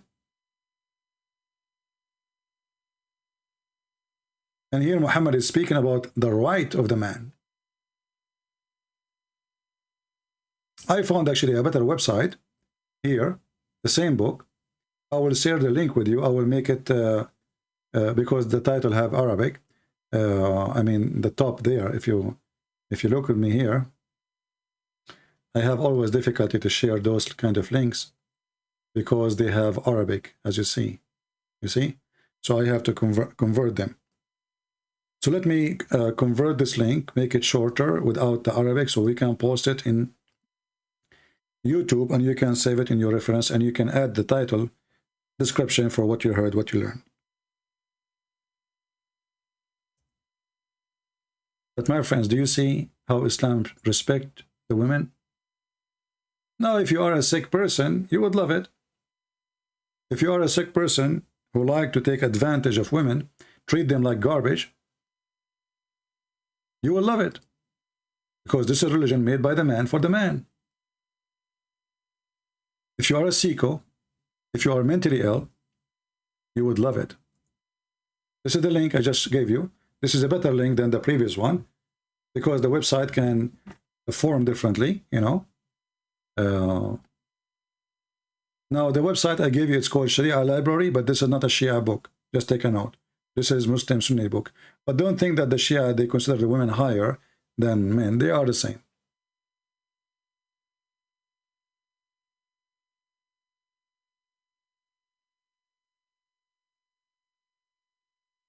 And what is the duty of the man after all of this? To feed her. Well, you know, we feed dogs.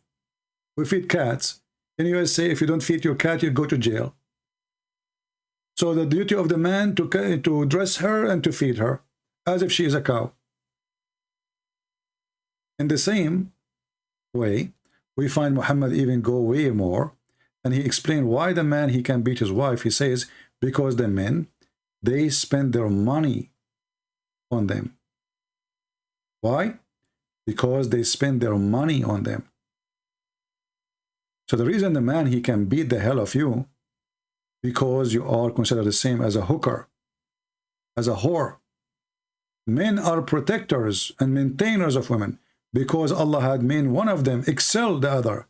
So by nature, the woman is not good and the man excel. And because they spend from their means to support them. So the man, he earned his right because he is excelled by nature. Allah made him this way. And in the top of that, he spent money on you. As if you are a whore.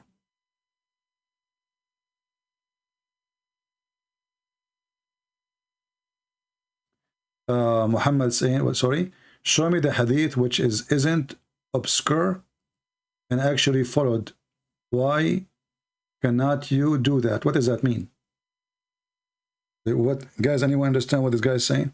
I mean, look, all the garbage we are showing them, and look what he's asking me for.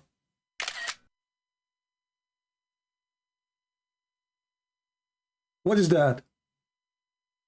And if there is a hadith you want to post, my friend, post it. Let us see, so we can laugh. Show me a hadith which isn't obscure and actually followed. So you Muslim, you don't follow the preaching for a prophet? You Muslim, you don't follow the hadith no more? You don't follow the Quran no more? You Muslim don't follow that the one who beat his wife, nobody can ask him, question him why he beat his wife? Can you show me one hadith we follow? All of it you follow. Prove me wrong. Do you want me to open Skype for you so you can call me and get me busted? Or you are a hero in the chat?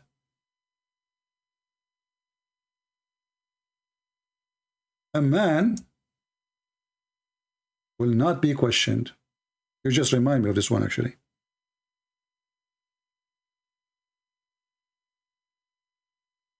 A man should not be questioned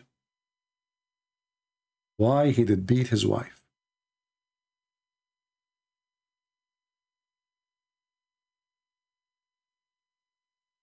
Why he should beat his wife.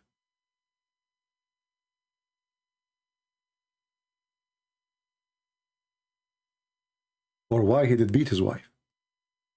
Which means, if you live in an Islamic country and you call the police and you tell them, my husband is beating me, they will say to her, you know what? It is not right for us to ask him why he even did beat you. This is his right. And Umar reporting, by the way, what Muhammad said.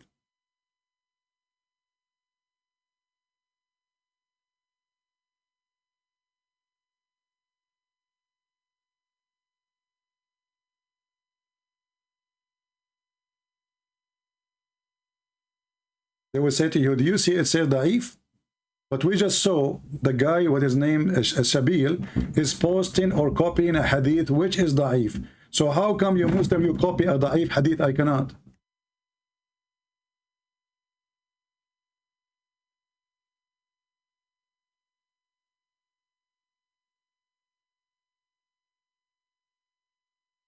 This is your potato was quoting a hadith which is da'if.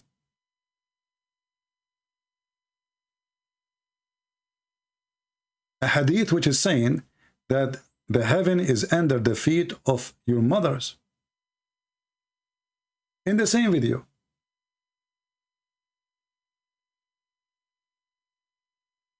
And I showed you that this hadith from a Muslim website is da'if.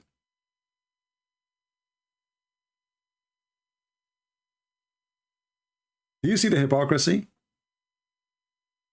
This is a da'if hadith. But he just quoted.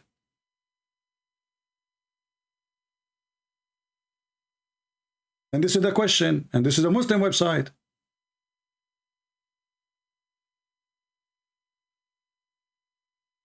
And this is a fatwa.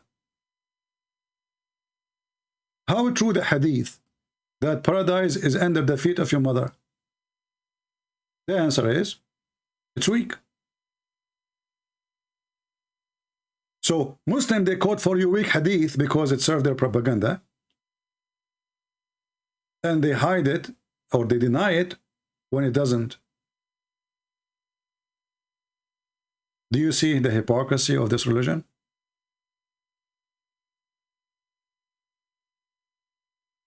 Fake cult. Cult is a cult. What do you expect?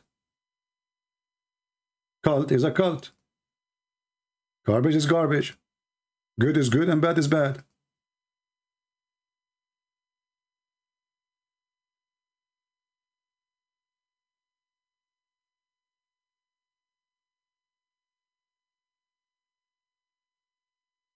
I did not say it's wrong. I say I accept it. But it's you Muslims. I'm showing you your hypocrisy. Your teacher here is teaching you a hadith. He is teaching the Christian a weak hadith. So when you Muslim, you use the word which is hadith, da'if, you use it to wash your hands from it. And what kind of a prophet he say?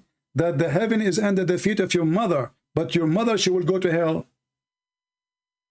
If we ask actually the Muslims, what the hadith is saying, what the meaning of that, that the heaven is under the feet of your mother, they will say to you, well, by being good to them, you go to heaven. What about my mother? Oh, she will go to hell.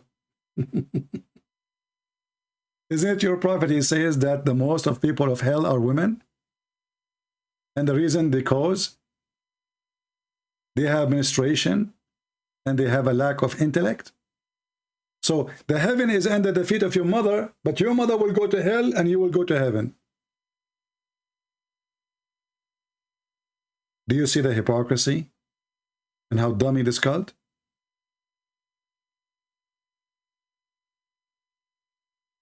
Who is a brave Muslim would like to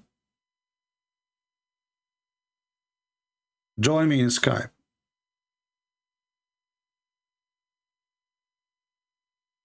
Anyone? Because I can open Skype for you, and I want to see some smart, intelligent Muslim who can get me busted. As simple as that.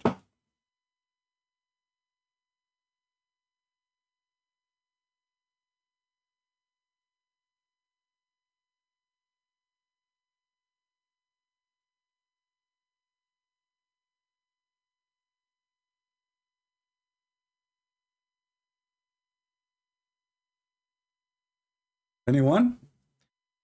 Until now, I don't see anyone. Let me open my Skype. Give me a second.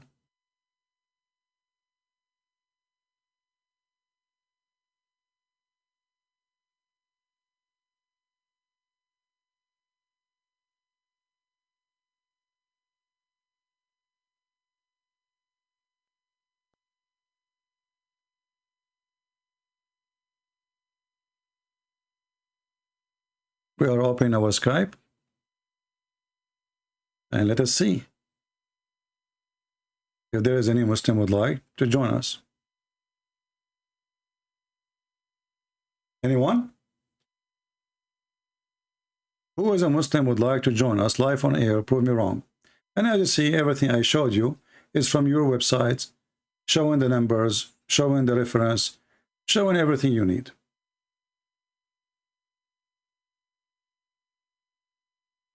Anyone?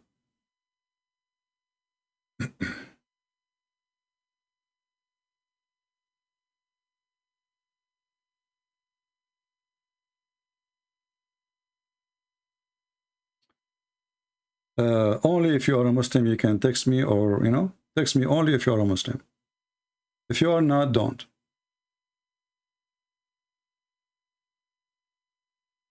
Who is a Muslim? He there.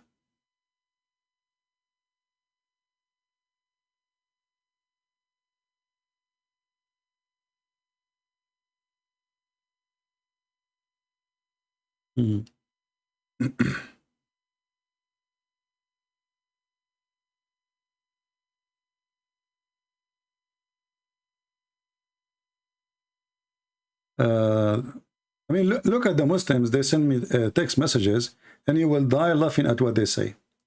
In Bible and New Testament, you believe that in Paul, you free, you do anything you want, killing, fornication, and any. You are a false liar like your prophet. In fact, the verses about fornication and gambling is taken from Paul. It is Paul who said, the one who do gambling and fornicate like your prophet, and etc., they will not go to heaven. You see how they lie? Do you see how they love to lie? They spread false information about what Paul he said. In the Quran, you have a chapter giving you license for prostitution, not only fornication, and it was your prophet who made fornication legal. He called it muta. Read this and laugh, and we will show you what Paul he said about gambling and fornication, and you people will laugh at you. This is a chapter 24, verse number 33. It says, force not your daughters, your slaves, to do prostitution unless they agree. So if they agree, it's okay. If they agree, it's okay. Can you believe it? And the Muslim, they have the biggest pimp house in history. The Caliphate, they have tens of thousands of sex slaves. They capture them from the Persian, from the Roman, from the Arab, from everybody they invade. And now, is it true that a Christian, he can do all what this guy said in Skype? You are a big fat liar like your prophet.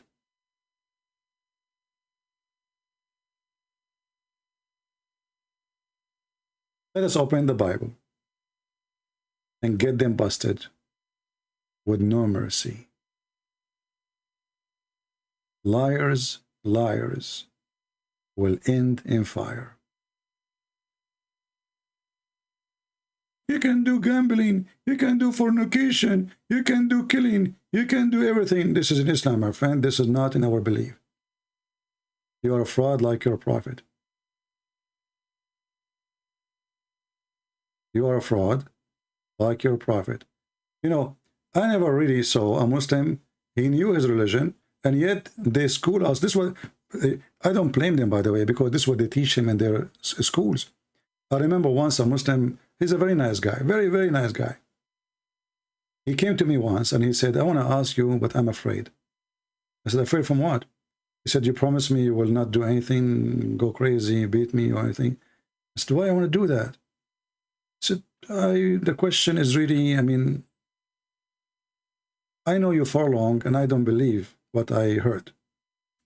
So I said, okay, well, I promise you I will not do anything. He said, the teacher today in the school, he said that a Christian man, when he get married, the priest, he have to sleep with the wife before he take her home. He have to try her. I said, I see. Who is the one who taught you that? He said, the Islamic classroom teacher. Can you believe it?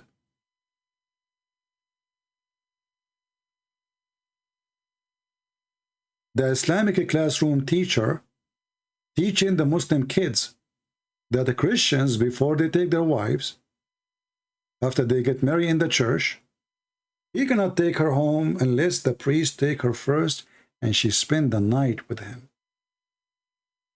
This is what they teach their kids.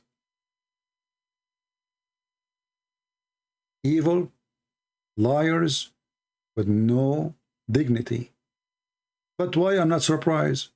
I mean, if Muhammad is the biggest scam, which means they believe in a scam, they follow a scam, and they are people of a scam, so why not? If we go and read in the Bible, we will find this. And there's tons of verses anyway, not only this. Let us show you.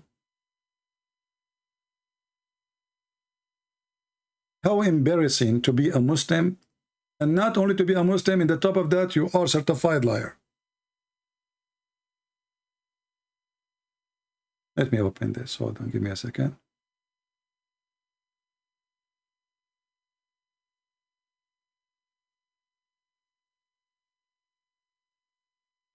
If you remember when Muhammad, a man came to him and he said to him, I did with this woman everything the man do, except sexual intercourse. The man, Muhammad, he said to him, don't worry about it. This is called al-lamam. Al-lamam. So you can take a married woman to your bedroom. You can touch her. You can kiss her. She can play with your penis. You can play with her vagina. Excuse my language. And that is not a sin in Islam. It's called al-lamam, which means small, tiny things. It's not a big deal. It's not a big deal. You know? According to this liar, Paul, he taught us that we can do fornication, we can sleep around, we can kill, and we can steal. That's what he said.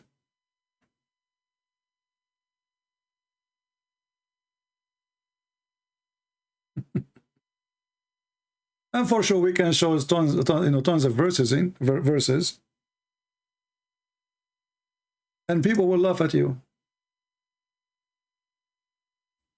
It is you who's trying to copy Paul. And by the way, you're stupid. Your prophet, he said in the Quran that Allah, he said the 3 messengers and they are the messenger of the Messiah. And the third one, according to your interpretation, was Paul.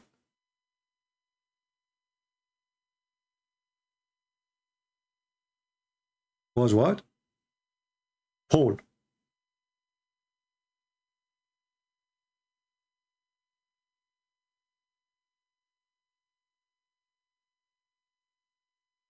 Let's go to a different one. Actually, in the Quran, there's no punishment for rape. I mean, this is the only religion, it's called religion, but did not even mention the word rape. Why? Because Muhammad is the biggest rapist. He will not punish himself. This is what the Bible teach.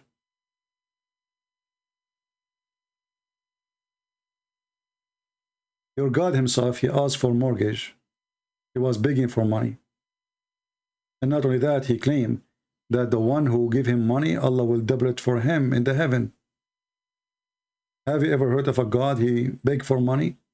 I heard of people in YouTube asking for donation because they are not gods. But a God, he is asking for donation and he promised you that he will double it many times to you.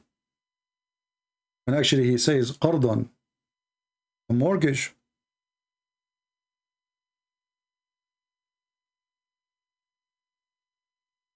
And notice my Skype is open, not even one Abdul there to text me or call me. This text is from yesterday. Who is going to give Allah a mortgage? Godly loan. And Allah will increase your loan. Where? In the heaven. Can't Allah provide Muhammad with all the gold he wants? If he is sent by God. When Jesus, he said, don't worry about tomorrow. Look at the sparrow. Look at the birds. They don't gather food for tomorrow. Muhammad himself, as God told him that we need a loan. We need a mortgage. We need Khadija, the rich women.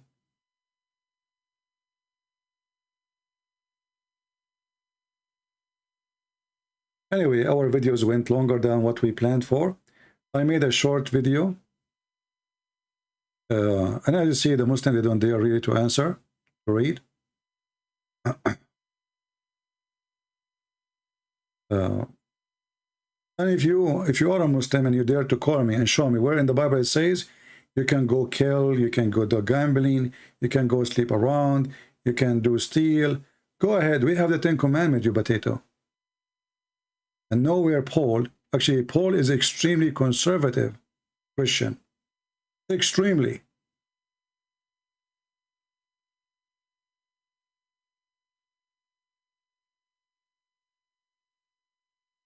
Do you see how they lie even to us? I mean, the one who knows what they are talking about.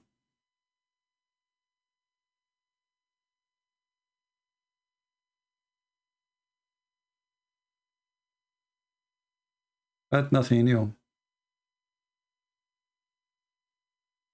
Nothing new.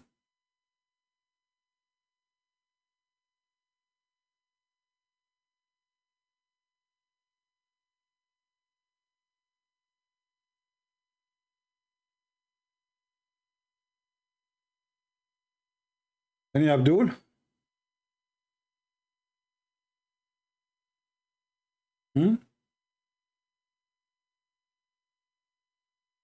While the Quran was praising alcohol, claiming that alcohol is a magic from Allah, it's a sign from Allah, the Bible was saying, don't get drunk with wine, for it has lost, but be full with the Spirit. Nowhere in the Bible teaches us to be drunk. You can drink little as anything. Too much salt will kill you. Too much milk will kill you. Too much sugar will kill you. Too much wine will kill you. Anything you take too much of it is not right.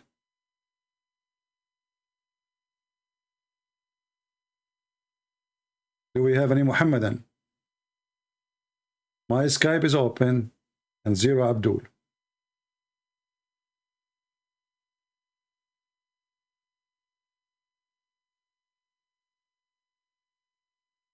Anyone? I will stop with this. I hope you guys are going to download the video, share it with your friends, and you can make it smaller. You know, you can make like what Allah Prophet says about women licking the butts of the husband. What Allah Prophet said about beating women. So because we cover many things, you can make them shorter, and actually I prefer that shorter is even better. So people some people don't have time to watch 2 hours video. So make short video, cut it, you know, and make from this video 100 video, who care? And let people watch it and let people learn. And if you have a Christian church, and instead of inviting Muslims to teach them about Islam and lying to your children, I do seminars for free.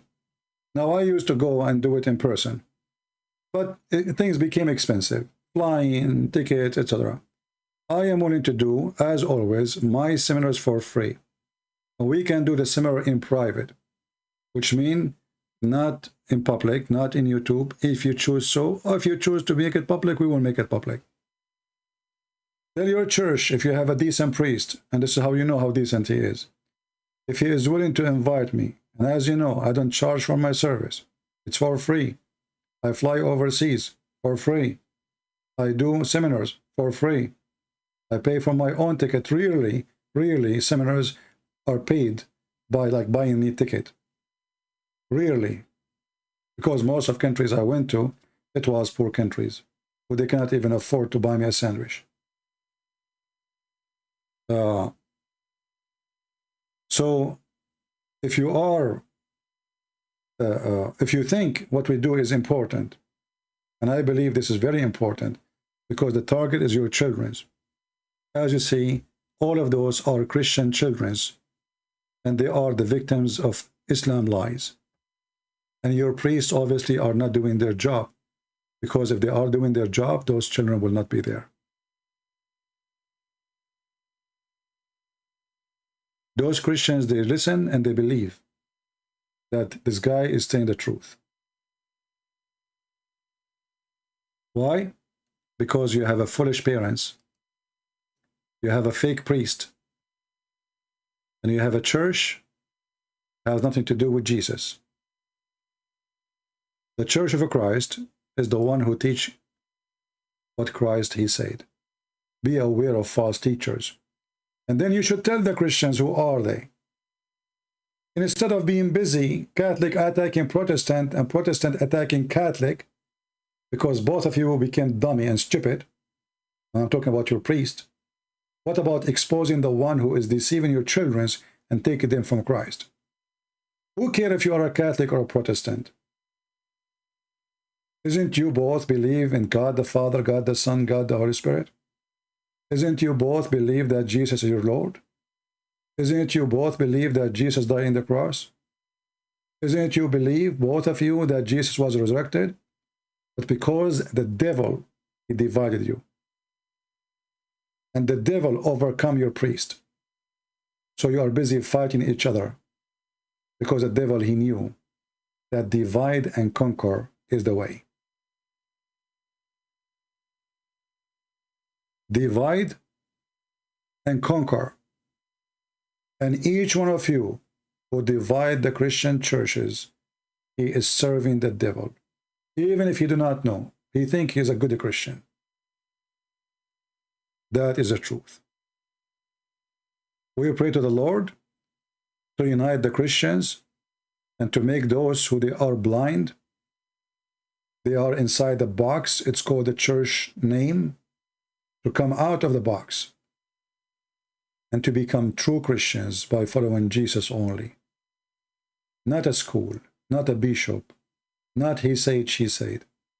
We follow only Christ. And if you think you are better than other Christian because you belong to a church, you are just a fool.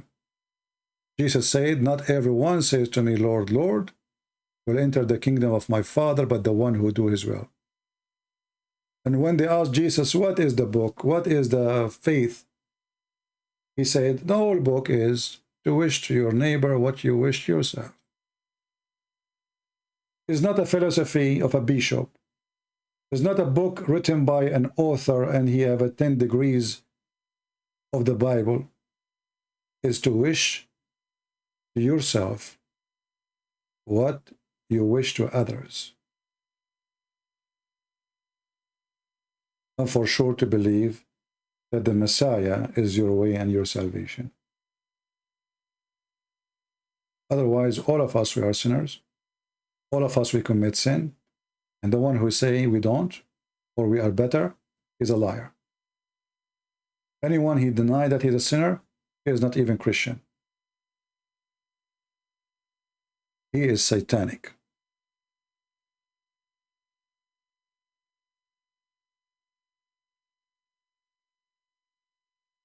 Please answer, it's a woman friend?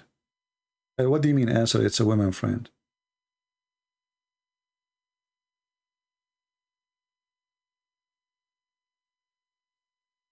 What do you mean? Answer, it's a woman friend. What does that mean?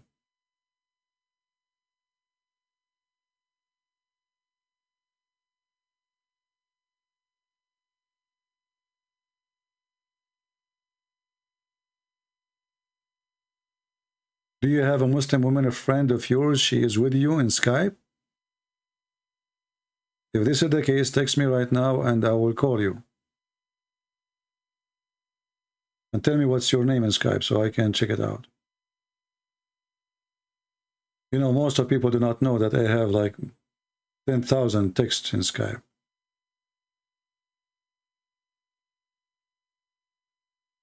And I guess each one of them, he thinks that he is the only one.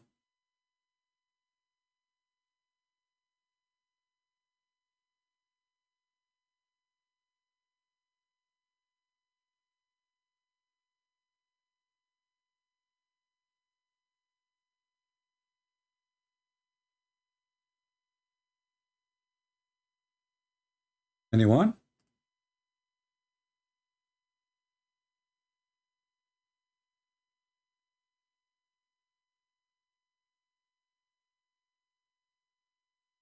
Are you the one who called himself a Christian Prince Jr. or something? Are you the same person?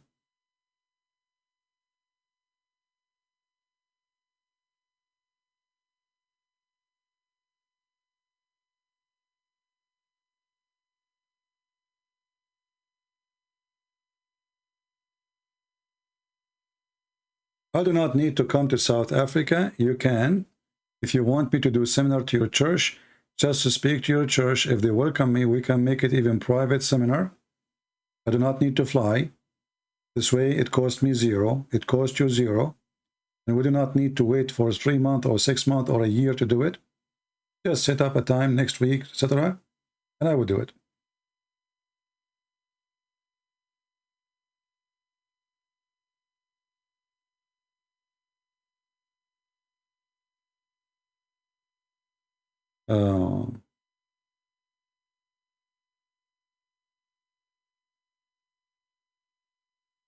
Any Muslim? Last call. Mayday, Mayday, Mayday. Any Muslim?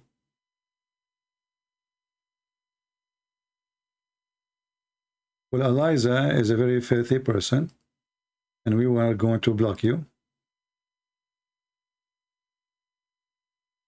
She's a good Muslim. She want to taste my semen, she said.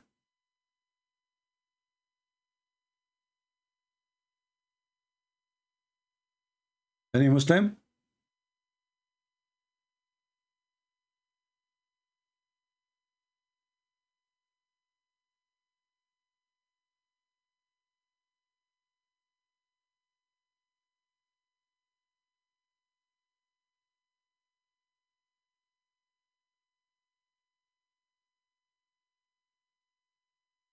Climate change? Yeah, climate change.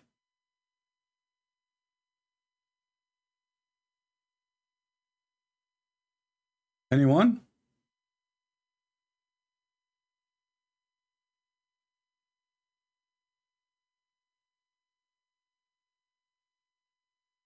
Any Muslim, he tried to fix the image of Islam before we go. As you see, Islam ordering your wife to suck your buzz, your nose. The Prophet, he says, if I order her even to bow down to a man, that's not enough. And all of those, the where hadith is proven by you,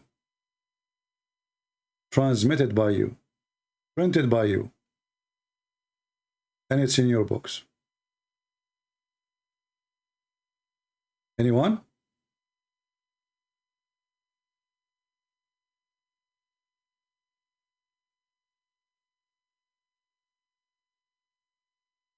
All right, that's mean the Muslims, they agree that Islam is a silly, stupid cult.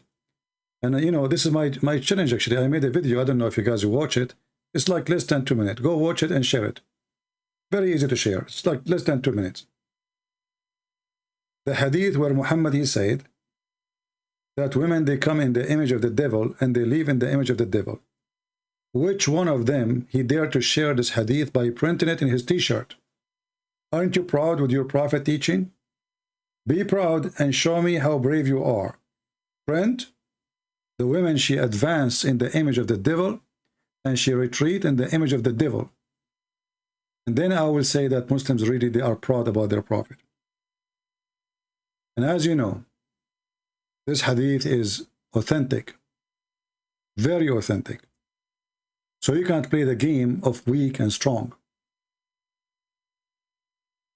Could you help me to find the part in the Quran where it says you have to pull your wife hair during sex to thank Allah? I never heard of such a thing in the Quran saying you have to pull your wife hair during sex. I don't know what are you talking about. This is not in the Quran. I mean, from all the garbage we just showed you about what the women she suffer from, you come to a conclusion that there is something that says pull her hair during the time you have sex with her? Is it enough the 2 hours garbage I just gave you? This is the only one who will prove to your a friend that Islam is bad? And where do you get this from?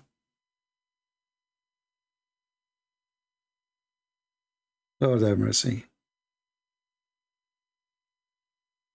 Be careful.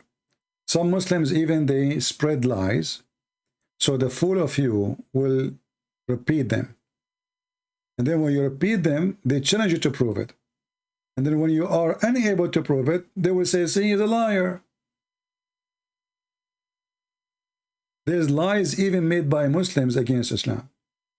And the purpose is that the dummy of you will carry on the lie. And you go around with it. And then they challenge you to prove your statement. And then when you could not prove it, they will say, see, it's a lie. He's a liar. Never fight a liar by lies. That will make us 2 liars.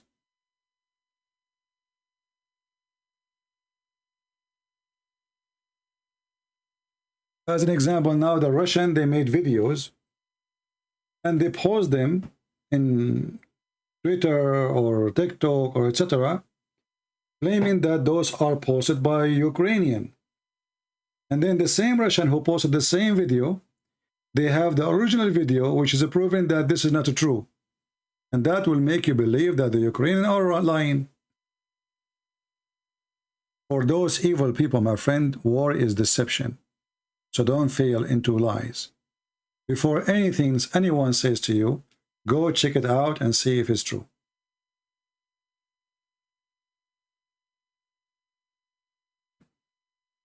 And actually, the reason the Muslims don't dare to call us, do you see how many Muslims in the chat make an objection? But nobody dare to call. Why? Because if they challenge me to prove what I'm saying, I'll prove it. If I say something is not true, they will make a mockery of me. Like this guy, Sheikh Uthman. He told the Christian that there is many Messiah, which is a lie. Islam does not believe in such a thing. So this Christian person, he asked him to give him a proof. Uthman, the potato, he went home. I started searching because now it's embarrassment. He told him I will find it. He came back. And he told him, I found it. What you found? He found that there is many Messiah. And then he started reading for him the reference. And then the guy, Uthman, he did not notice that those Christians, not all of them, they are not Arab. There's Arab Christians who speak Arabic, they read Arabic, they are going to check it out. And they did, and they found that this coward Uthman is copying a note printed 1998, claiming that this is a statement made by the Caliphate Umar.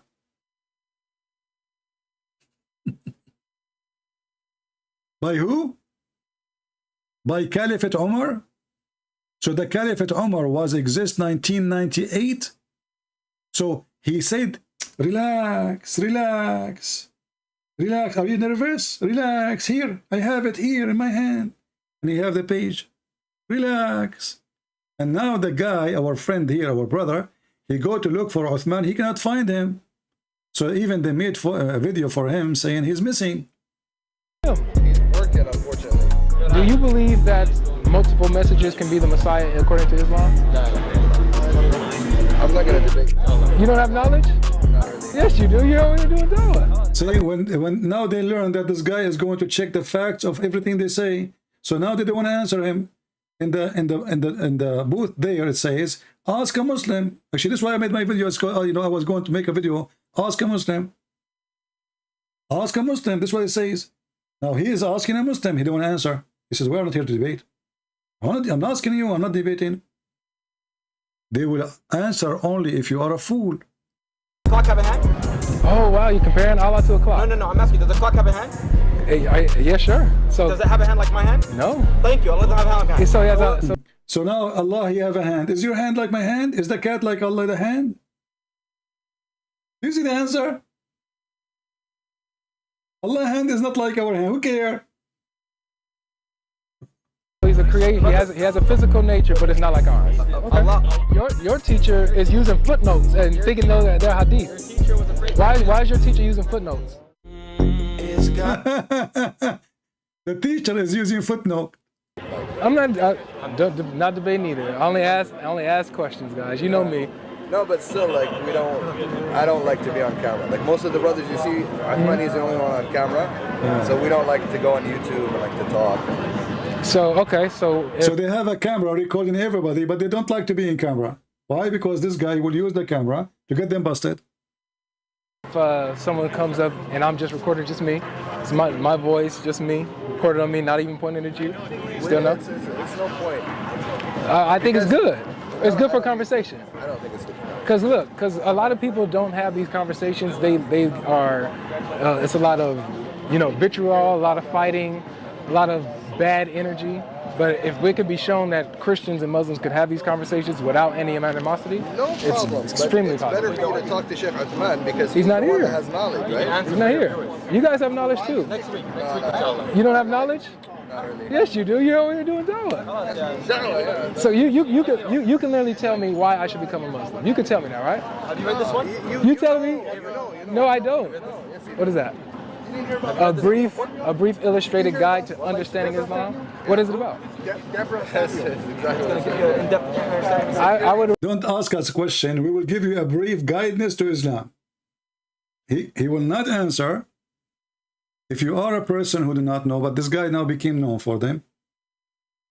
If you are a person who do not know, they will start telling you about the Prophet, how amazing he is, how wonderful Islam is. Now they don't want a camera. They don't want to questions. And they are not there to debate. And we don't debate.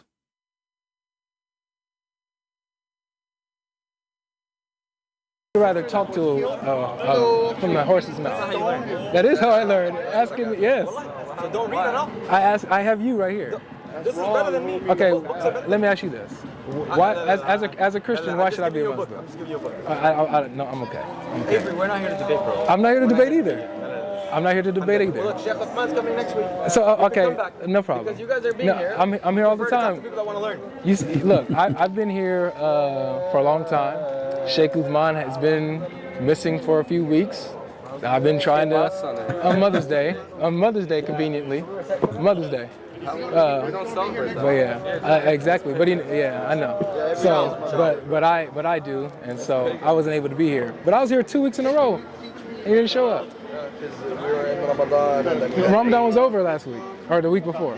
We have 8 times. and then the guy has work. Yeah. So On Sundays? mashallah, yani, he has a very high position in his company, and his own family doesn't see him. We don't get to see him. But on right? Sundays, he's here all the You time. guys are not really. Yes, he is. He never fails. He's here every He's out of the Sunday. country for work. He's not out the. Is he out the country today? Unless he has a teleporter like Star Trek or something. We need to build that. That's what we need, man. Because look, guys, I think it's important that we do a follow up on the source that he brought. So when he comes, He can talk to him. I want to know what you guys think about it. Yeah, I mean, when he comes, you can talk to him, and we cannot find him to talk to him because now he's running away from the lies he did. Wrote in a notebook claiming that this is from the Caliphate. A notebook printed 1998. Unbelievable. What a fraud. Do we have any Muslim before we go? Any Muslim? Your sheikh is missing. As you see, they don't dare to call me. They don't even dare to speak to those who learn from me. Where is your sheikh? Anyone? Where is your sheikh?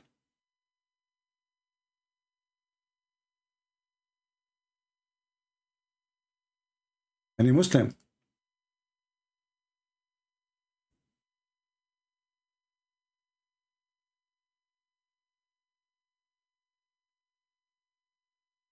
Where is your sheikh? The shaky sheikh. The sheikh who has no answer.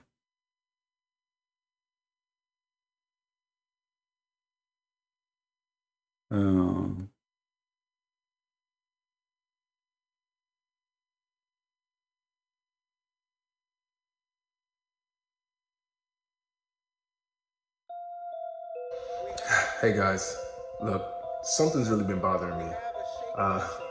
Since we've debated Sheikh Uthman, we haven't been able to find him anywhere. Like, he just disappeared off the face of the earth. Where are you, Sheikh Uthman? Where have you been? Where are you, Sheikh Uthman? Where have you been? Sheikh Uthman! Where are you, Sheikh Uthman? Where have you been? I come here every week to Uthman's turf. Now it's my turf. Now it's our turf. It's not his anymore. He's been running for weeks. We have a sheikh missing. He's been running for weeks. Where are you, Sheikh Uthman? He's been running for weeks. Where are you, Sheikh Uthman? He's been running for weeks. I've been looking all over for you, man. Put his pictures on every milk carton. He's been running for weeks. We have a sheikh missing. Missing sheikh. Where are you, Sheikh Uthman? We have a sheikh missing. He's been running for weeks. Call, dial this number. We have a sheikh 818. Find your sheikh. We have a sheikh missing. We have a sheikh. Yeah, man, I don't know where they at, man. Where they going? 818, find your sheikh. We have a sheikh missing. 818, find your sheikh. Spread the number around. Spread the slogan around, y'all. 818, find your sheikh. We're gonna start this movement, and we are gonna find this man. We have a sheikh missing. We have a sheikh. 818, find your sheikh. We're gonna find him. My bad. I just want to tell you, Sheikh Uthman is not the debate this guy. I just want to let you know, inshallah. No, I understand, I know. Yeah. But since our Sheikh says you cannot debate them, but I can give my number. We can talk to you not in here because that's what Sheikh Uthman said. We have a sheikh missing. My bad. 818, find your sheikh. That's the hotline. Look for him. Everybody hashtag it, everybody share it, make a community post. Do it. We have a sheikh missing. There's the narration in the top highlight, and the footnote on the bottom blue highlight. It's a footnote. This is a footnote. My bad. The whole paragraph is a footnote. We have And guess what? I brought this paper. خلاص. My bad. My bad. My bad. I should have said, hey, relax. Oh, you look nervous, bro. Relax, man. No, you look nervous. This is our turn. We're here. Relax. And this is why this coward potato, he don't dare even to get close to me. And he was calling me princess, trying to bully me. Now you know why he don't dare. He saw this young brother. He is American. He don't speak Arabic. Perfect target. This perfect target, it made it so hard. He said something, and then the guy, he checked. He said, okay, let's do a fact check. You said there's many Messiah in Islam. Show me. I challenge you. Sheikh Uthman, what he would do now in the video. So he went home and he started looking. Muslim books by hundreds of thousands. He could not find one reference. He found a note. It's not even about many Messiah. It was a typo. And it does not even say the word Messiah. Al-Sharia, Al-Samha, became the Sharia Messiah. What the heck? Which is showing us that he don't know Arabic really. Which is showing us that his master degree in Hadith is a fraud. Which shows us that he is stupid too, because don't you know that it's possible that those guys will go and check? This is an act of a stupid man. Don't you know that they might go and check it out? What if they go and check it out? Anyway, they did. They did. And if we ask any Muslim, every single Muslim, and actually if you are a Christian one day, and you have a camera, if you do YouTube, etc., ask the Muslim, do you believe there's many Messiah? He will say no. No. So what this guy is saying, he made a big poo-poo and he do not know how to cover it up. The smell is so strong, the poo-poo is so big, and we are waiting for him for the coming century to find that the Islam teach there's many Messiah. And you remember, this guy, he claimed that he have a master degree in Hadith, which means he spent his life studying Hadith. So how come he cannot find it? How come you mention something? Like, I mention something live on air. I don't even prepare for it. I take, maybe a maximum 2 minutes to find the hadith. And if not, I could not find it now. I say tomorrow, and then you come tomorrow and I will show it to you. This is I'm not even a Muslim. I'm not a sheikh.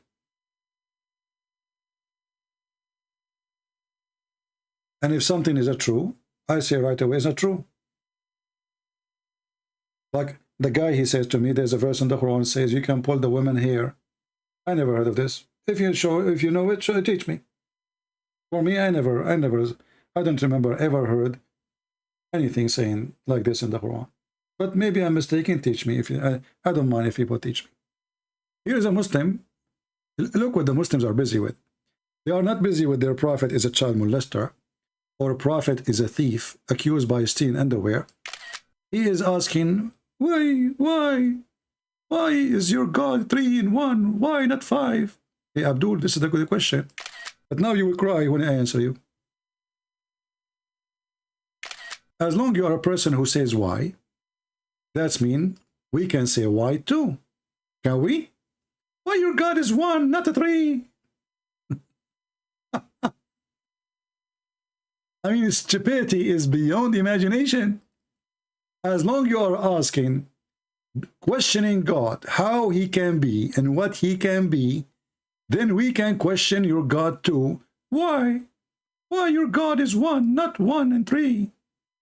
He's a God. He's God. Are you going to design God as you wish? You yourself, you follow this God and you accept that he is 1 because he said he's 1. If he says he's 10, you accept. As an example, Allah, he says he have a foot. Do you discuss with Allah why you have a foot? Why? Why Allah you have 1 foot? What happened to the other foot? You lost it in Afghanistan? Why you don't ask yourself the questions?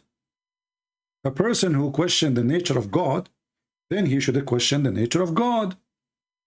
Why your God is one God, yet he have two hands and both of them in the right side?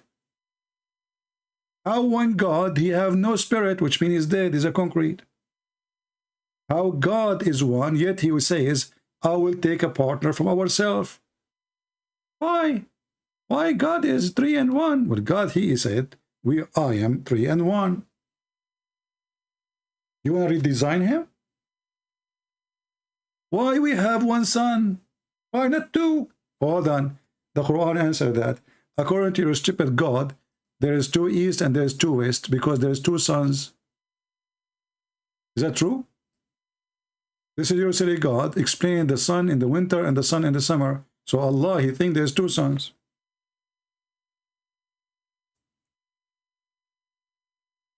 How come you don't ask your God, how in the world, you idiot, you teach us that there is 2 sons?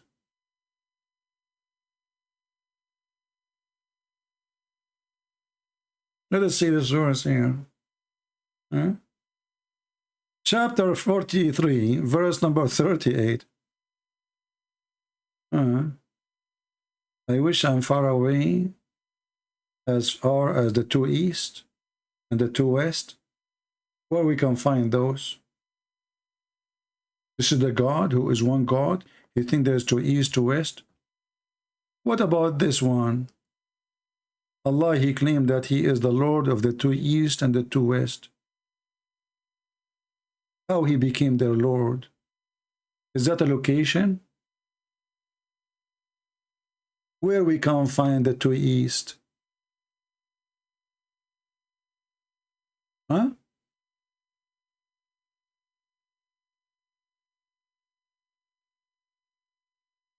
What do you think?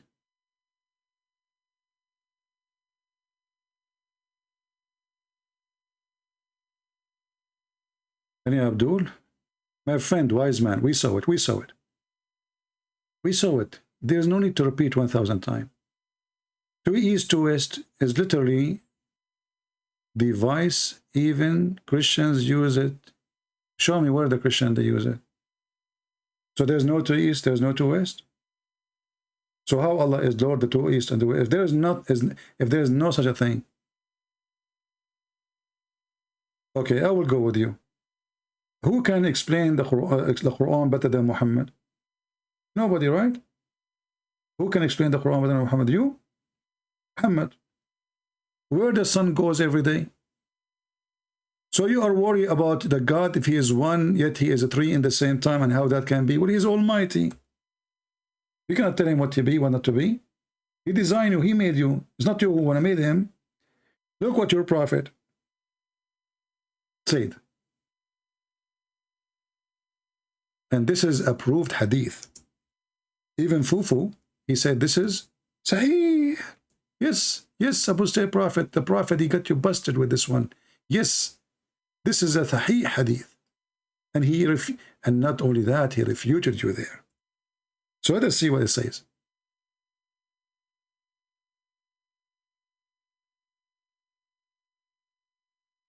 Are you ready? Your prophet is the only one who knows where the sun goes.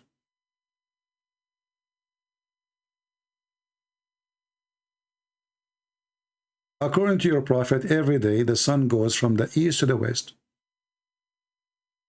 So how come you are not busy with understanding the astronomy of your prophet, who he claimed that the sun is moving from the east to the west every day? But you are busy with how the Christian, they believe God is 1, yet he is a 3.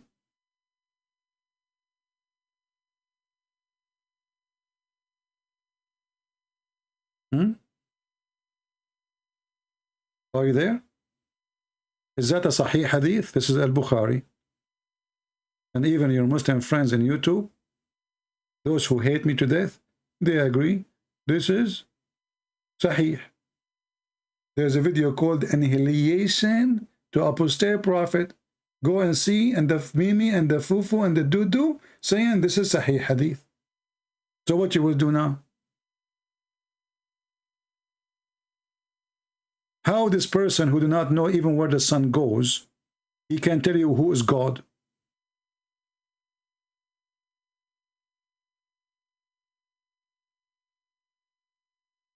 What do you think? How he is the person who can teach you about God, yet he do not know where the sun goes? Something very simple. I mean, isn't he speaking from... Because look, he is not saying, according to me, they said to him, Allah and his apostle knows best. And yeah, I mean, everything in Islam is a 3 time. Perfection, obviously 3. When they do ablution, their nose, their ears, their everything 3 times. Even when they do takbir, even when they pray, even when, I mean, everything. Mary, she fasted 3 days. Zechariah, he was muted 3 days. If you divorce your wife 3 times, and they talk about 3. And the names of Allah, in the name of Allah, Ar-Rahman Ar-Rahim. And by the way, why if you divorce your wife 3 times, she can't come back to you unless somebody else sleep with her? Is that involved with the Trinity too? How you can worship a man used to be a baby and wear a diaper? Well, you have to show me that he wear a diaper. However, so how you worship God, he said, that the one who is wearing a diaper is holy. Are you saying that your stupid God is a stupid? Come on, man. What kind of God he says? Jesus is a holy gift of God. You said he came with diaper. Are you there, Abdul? Is it true in the Quran it says that Jesus is the Holy Son? So how he have a diaper? You are making fun of Jesus, supposedly. And yet your God call him holy. Your God must be having a diaper brain. Because how he mixed between holiness and diaper? I'm using your logic.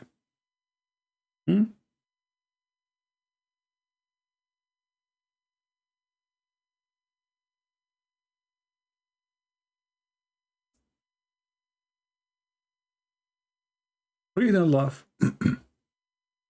This is your God speaking about the Messiah.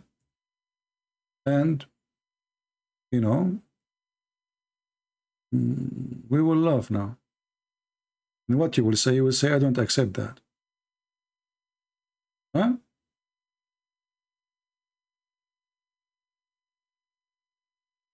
And look like your God Allah, not only that he chose Jesus to be in the diaper, he chose to be the word of God in diaper. Is that your Quran? Saying that Jesus is the word of God? So the word of God came to us in a diaper? Is that your religion? And look, the Muslims, they add the word be and they add things to cover up the stupidity of Muhammad. How Jesus is the word of God, yet he's in the diaper? I want to know. I want to investigate. Either you Muslims are lying to us, or you are telling the truth. If Jesus came in a diaper, that means he cannot be the word of God. And he cannot be even the Spirit of God. If you don't like this translation, by the way, we can use any translation you want. If we go to chapter 19, verse number 19, we will see the Quran saying that Jesus is the Holy Son. Things is getting more horrible. So according to you, Jesus in the diaper, he don't fit. According to Allah, he's a Holy Son. Is that a holy? What make him holy? That because he was in a diaper? According to you? See how silly stupid you are? And why Jesus, the one in a diaper, he is in heaven and your prophet is in the grave? Do you think the diaper of Muhammad was bad? That's why, and smelled so bad, so this is why Allah did not take him to him? Like Allah, he smelled Jesus. Oh, he smells so good, I will take him. He smelled Muhammad. Yuck, you stay here. Can you tell me why Allah, he chose to take Jesus to heaven, but he did not take Muhammad? Either he have to be a person who have a very bad diaper and the smell is so bad, or you have to give me an answer.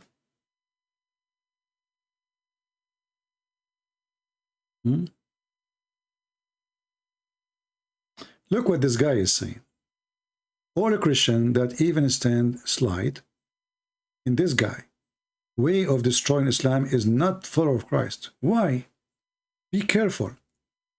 Hold on. Your Highness. I mean, your name is Your Highness. Do you like to text me in Skype so I can hear your opinion? Why what I am doing is wrong?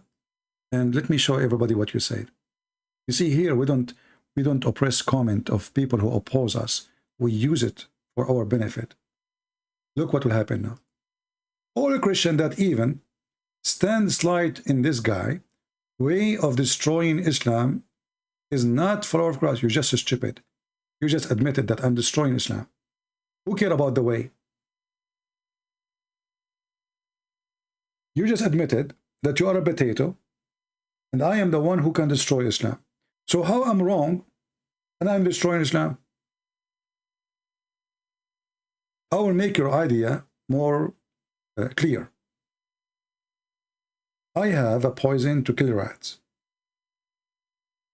And you are saying to them, don't use his poison which kill rats because this is not the correct way. Who care about the way? They care about the result. So you are here complaining, but yet you approve what I do because you are a fool.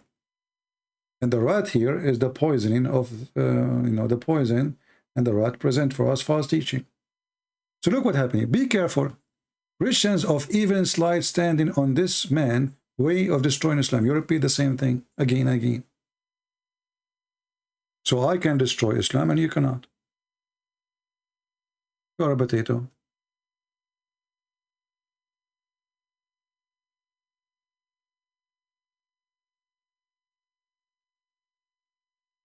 Any Abdul?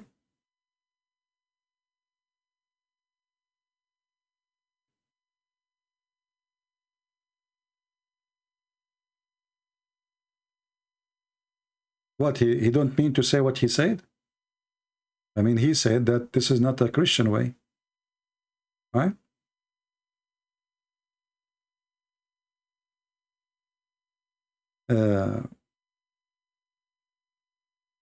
Be careful, Sahih.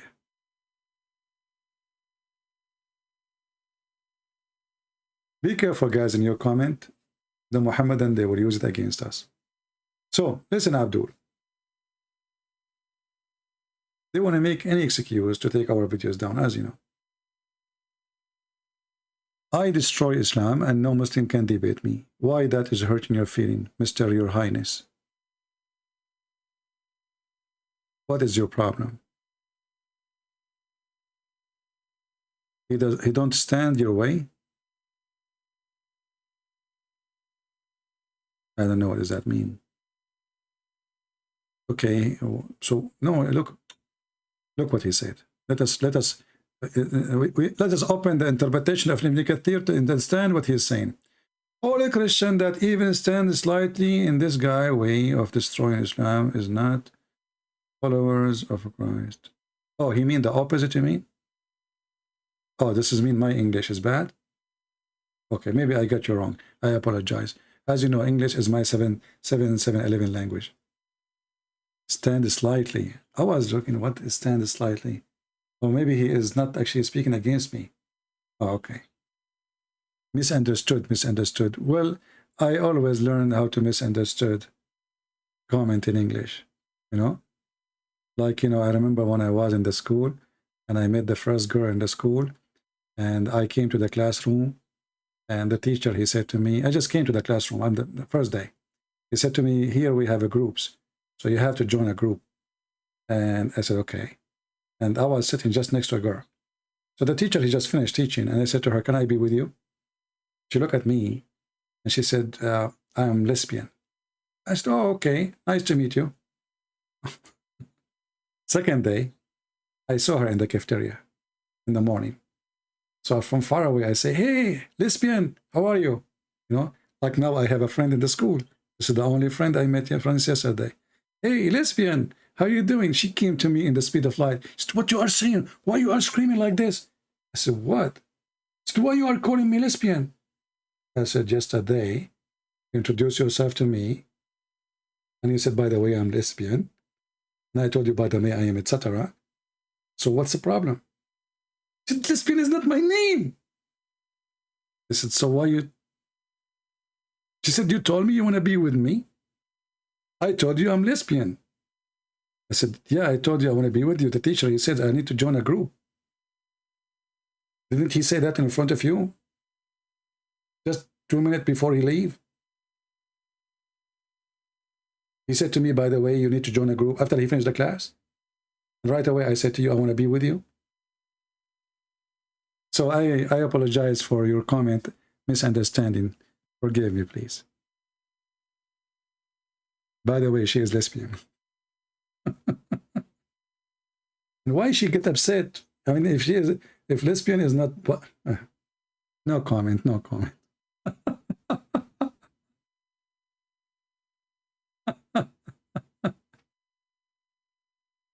Oh, I mean, how silly. I'm saying to you, I want to be in your group, and the teacher, he just said, you need to join a group, the study group. So I said to you right away, and if the teacher, he just finished saying the sentence. I said, can I be with you? I don't know anyone in the class yet. No. God logic is speaking to Uthman. Is he alive, you mean now? That's good. Later we will play the recording then, so just for fun.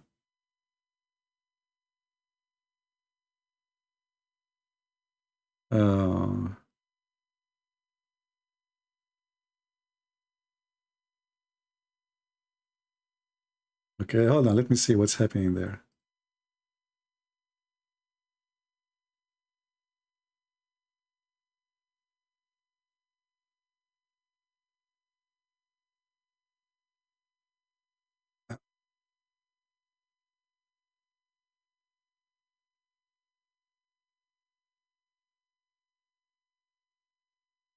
Oh, he is live. Oh, okay.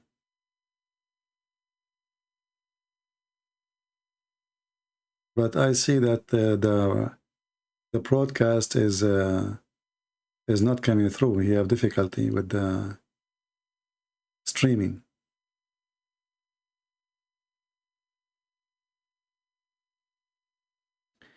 Yeah, but the streaming is not coming through.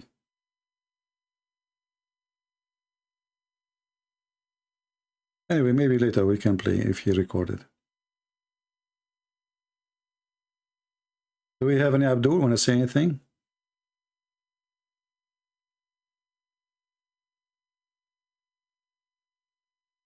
Yeah, it's okay. I'm sure that Your Highness will forgive me. You know, we are Arab and we are very polite people, you know. I mean, like I know from my grandfather that when we invade the other people and we kill them all, after we kill them, we take their women and their children, we apologize, you know, very polite. So like, you know, and then, hey, by the way, sorry, okay? It's like tradition, very polite. It's like it's in our blood, you know. We cannot, you know, we cannot stop it from doing it, you know. Like it's, we have a noble blood, by the way, you know. Yeah, like why the Prophet he killed the Christians? He trying to save them from hell. Which one is better for you? Okay, why he raped their women? Well, they give them the honor to sleep with the Prophet. Oh, okay. That makes sense. All right. And why he took their gold and silver? What you will do with it? You are dead anyway. Oh, I never thought about it. You are right. I mean, at least the Prophet, he will use it to kill more people. And why Sheikh Uthman is quoting the note? Khalas, khalas, my bad. Khalas.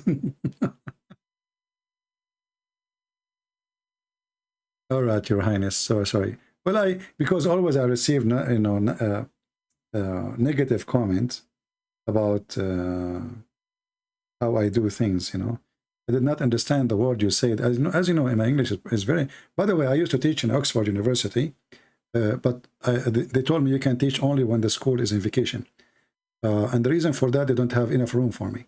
You know, because my classes was very big. So when I saw you saying this, stand slightly, I have no idea what does that mean. I thought all a Christian, they don't stand slightly. I mean, this is really weird. Do you think it's my English the problem or your English? Until now, I'm not convinced that because of my English. I think you need to go to school again, my friend, and join my classroom in Stanford University, which is in Oxford, you know, next to Brazil. You all a Christian that even, I mean, why you put even there? Even that is more horrible. So even stand slightly in this guy. You call me guy? No, in this guys. This guys. I mean, oh man, this guy. I think I'm many. This guy's way of destroying Islam. By the way, sometimes I feel like I'm too many. You know, like I'm like Muhammad. You remember when the video of the Sheikh, he was explaining how you will go to heaven, and then you arrive to your castle, and then in your castle there is 4 doors, and then the Sheikh explained. He says you will enter from one door. I mean, isn't it obvious you will enter from one door? Can you enter from the 4 doors at the same time? Unbelievable. You live in Oxford? No wonder your English is messed up. You were one of my students. You know, I went to English class, and we have 2 Turkish girls in the classroom. And that means all of us, we are foreigners, obviously. I mean, who is going to take English class except foreigners, right? So there's 2 Turkish girls. They don't show up every day. But when those 2 girls, they show up, our classroom usually is like 10 people, 15 people, maximum, you know, maximum maybe 16. When the 2 Turkish girls in the class, our class is like 30. They wear a short, it's shorter than Allah. The t-shirt is thinner than the Quran. You do not need glasses to see through. As Muhammad, he promised you about the virgins. And I assure you for sure, they are far away from virginity. They come to the classroom, the teacher, he sweat. The student, nobody looking at the teacher. The classroom is a chaos. You know, nobody, they can't even stop talking.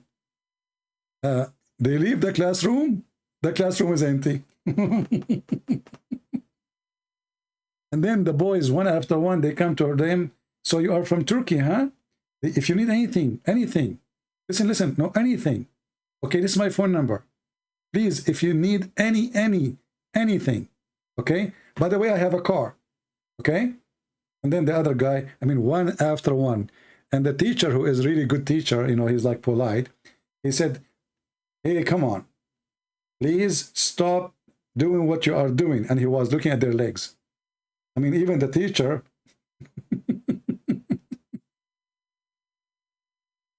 And I was saying to myself, Aman, Rabbi, Aman. And the funny, Muhammad, he says that women have a brain. Well, all those men, they lost their brain for 2 legs, 4 legs. They lost their brain. All those men, they lost their brain for 2 women wearing short.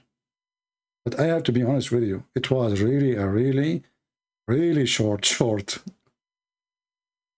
How in the world even they allowed them to enter the school? And guess what? They passed the exam without taking a test. We don't see them, you know? We don't see them. And at the end of the, like in the, you know, the course, their name is there. I mean, they come once a while. They don't even speak good English. And they pass. And they have good grade. Unbelievable. Like me, I put my hand up. He says, what's up? What's up? They put their hand up. Yes, honey. How I can help you? Yes, miss. Go ahead. The teacher suddenly is so nice and so polite. Yeah. I didn't understand your question. Can you say it again? And like he get closer to them because he's trying to listen, not to look at their bra, which does not exist. What you exactly said? And he's like focusing now, you know. He get close with his head down, and the teacher was really, really, really a true believer of Allah. Anyway. And they say to you, and Muhammad, he says to you, women are half a brain. Look what happened to Muhammad himself when he saw a woman. She is not even wearing a short. You remember? We just made a video about it. He saw a woman. She is not wearing a short. She is a Muslim. She is wearing a burqa. And what happened to him? Boing, boing, boing, boing. His private part started flying in the sky. And then he could not hold himself. So he went to his wife. His wife, she is doing the other tanning. He pushed her. Honey, I am busy. Look, I'm dirty, sweating. Let me at least take a shower. Get out of here. What shower? What for? Hello? You know, he just saw a woman. So imagine if the Prophet of Allah was the teacher. And those two Turkish females, they are wearing short bikini. I can't describe it better than short bikini. And not only that, even the short, which is so short, have holes in it. That is even making it more. There's holes in it. Yeah, and the pocket, there's no pocket. There's little pocket coming out, you know, like, I mean, they can't even put the pocket inside. I don't know why, you know? So the pocket are coming out. There's holes close to their private part. And the short is extremely short. Enough description. So the Prophet, he saw a woman walking by and she is not wearing a short, and this is what happened to him. What if the Prophet was a teacher?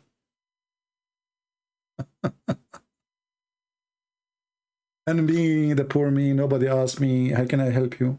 If you need anything, anything. I asked the same guy who have a car. I said, as long as you have a car, can, you know, like, are you going in your way here? It's getting late.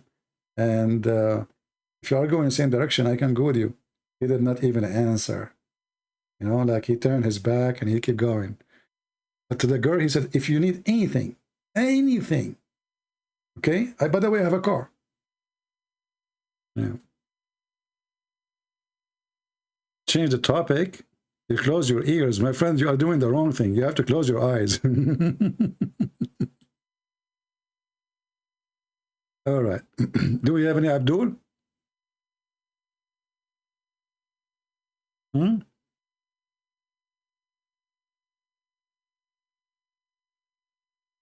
Any Abdul? Yeah, well, there is a hole in the narrative, and there is holes in the pant, and there is a hole. And remember, Muhammad, he is expert with those things. He is the only prophet who was accused of stealing underwear. And yet this Abdul, he is busy about the Trinity. How in the world you are a prophet and you have your companions, and those companions accuse their prophet of stealing? Imagine, God forbid, God forgive me for saying that one of the disciples of Jesus accused Jesus that he stole a piece of clothing. What kind of disciple they are?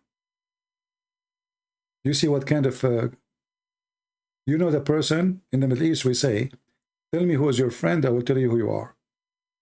As simple as that. So like when you see a person walking the street, and he is walking with a bunch of guys.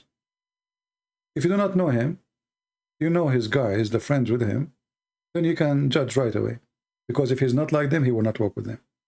So if there are people who do drugs or, you know, they do crimes or theft or whatever, then he is the same.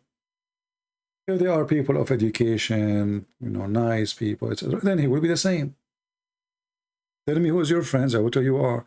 So those are the more close people to Muhammad, accusing the Prophet that he is a thief. And look at the false translation.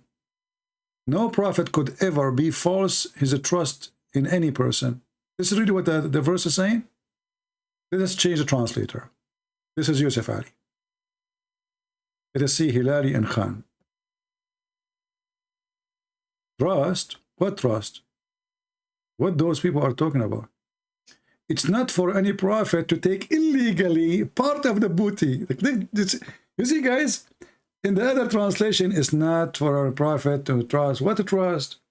Here, it's not for any prophet to take illegally the part of the booty, which means even what they are fighting over, it's a theft. The booty is a theft. They attack travelers in the street. They take off their clothes. They take off their panties. They take off their underwear. Even Muhammad, he take the sandals of the guy after he killed him. And now after they killed the guy, or the guys, they are fighting over the booty. And one of the Muslims, he saw a red underwear is missing. So he said, properly, the Prophet, he took it because obviously he have a habit. And the proof actually that the Prophet, he did, right? Yeah, Judas, but Judas did not accuse Jesus of a theft. Right? Even Judas is the bad one, supposedly. Judas himself, he killed himself. He was trying to redeem, let us say. So we cannot compare this. So here, the Prophet, he took the underwear, and now he made a verse saying, it is not me. Who is saying that? Allah. But look what happened. If Allah is the one who is making this verse, shouldn't Allah say who took it? Remember, Allah is the one who knows the unseen. So it doesn't make sense. You tell them it's not Muhammad who did it, but you cannot tell them who did it. It's going to be really good if Allah is God. Tell them, go to this guy, go to Christian Prince's bedroom, open his third drawer, and then you will find the panty of Prophet Muhammad. Very easy. Is it easy? Allah, come on, Allah, He knows the unseen. So Allah, He did not tell us who took it. He just tell us Muhammad did not take it. Which means He's confirming that Muhammad is the one who took it.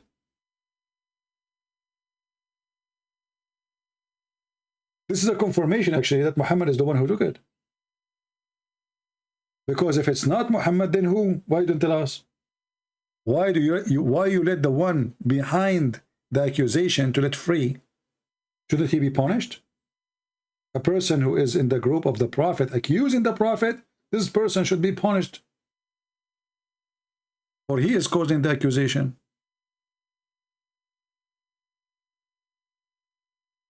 If Allah is God, He should say, look, listen here. This is not Allah who have a bad English like my English. Hey, Highness, are you angry from me? Your Highness? Look at your name. Your name is Your Highness. I'm a Christian Prince.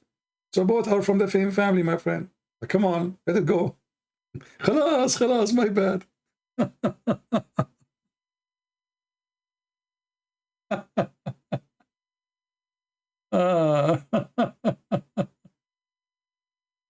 Yeah, I look at the God Logic, but his channel is not, the live broadcast is not working. So maybe it's better to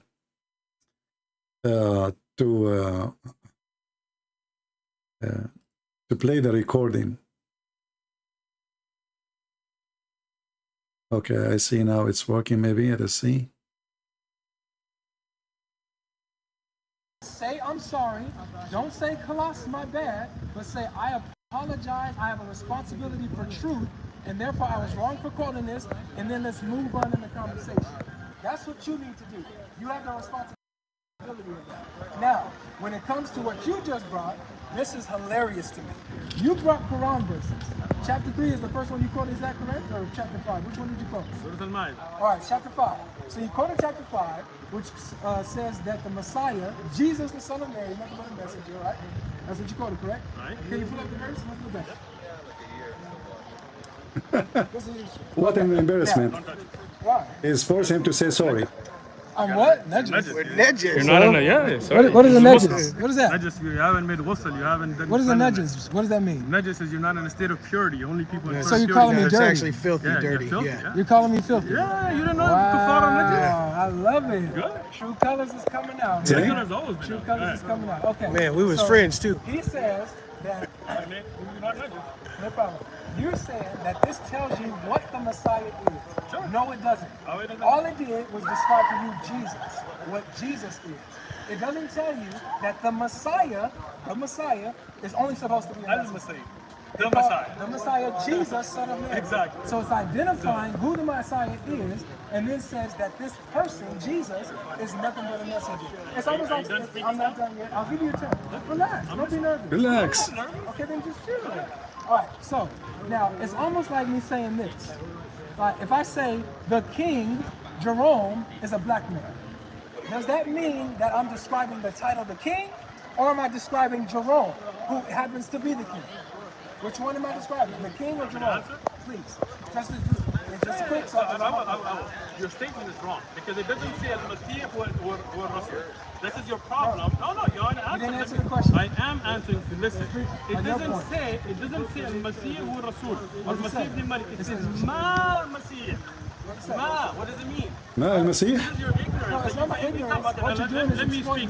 No, I'm not. I wasn't done because I asked you asked a question. Yes, and let me answer my question. I am. No, this is the answer. Because you're trying to take over my point. Statement you made is wrong. When you say you're trying to take over my point. If somebody can text him and tell him to let me join the conversation so I can make him shish kebab. No, I'm not. I'm going to just explain the wording so you don't quote it incorrectly.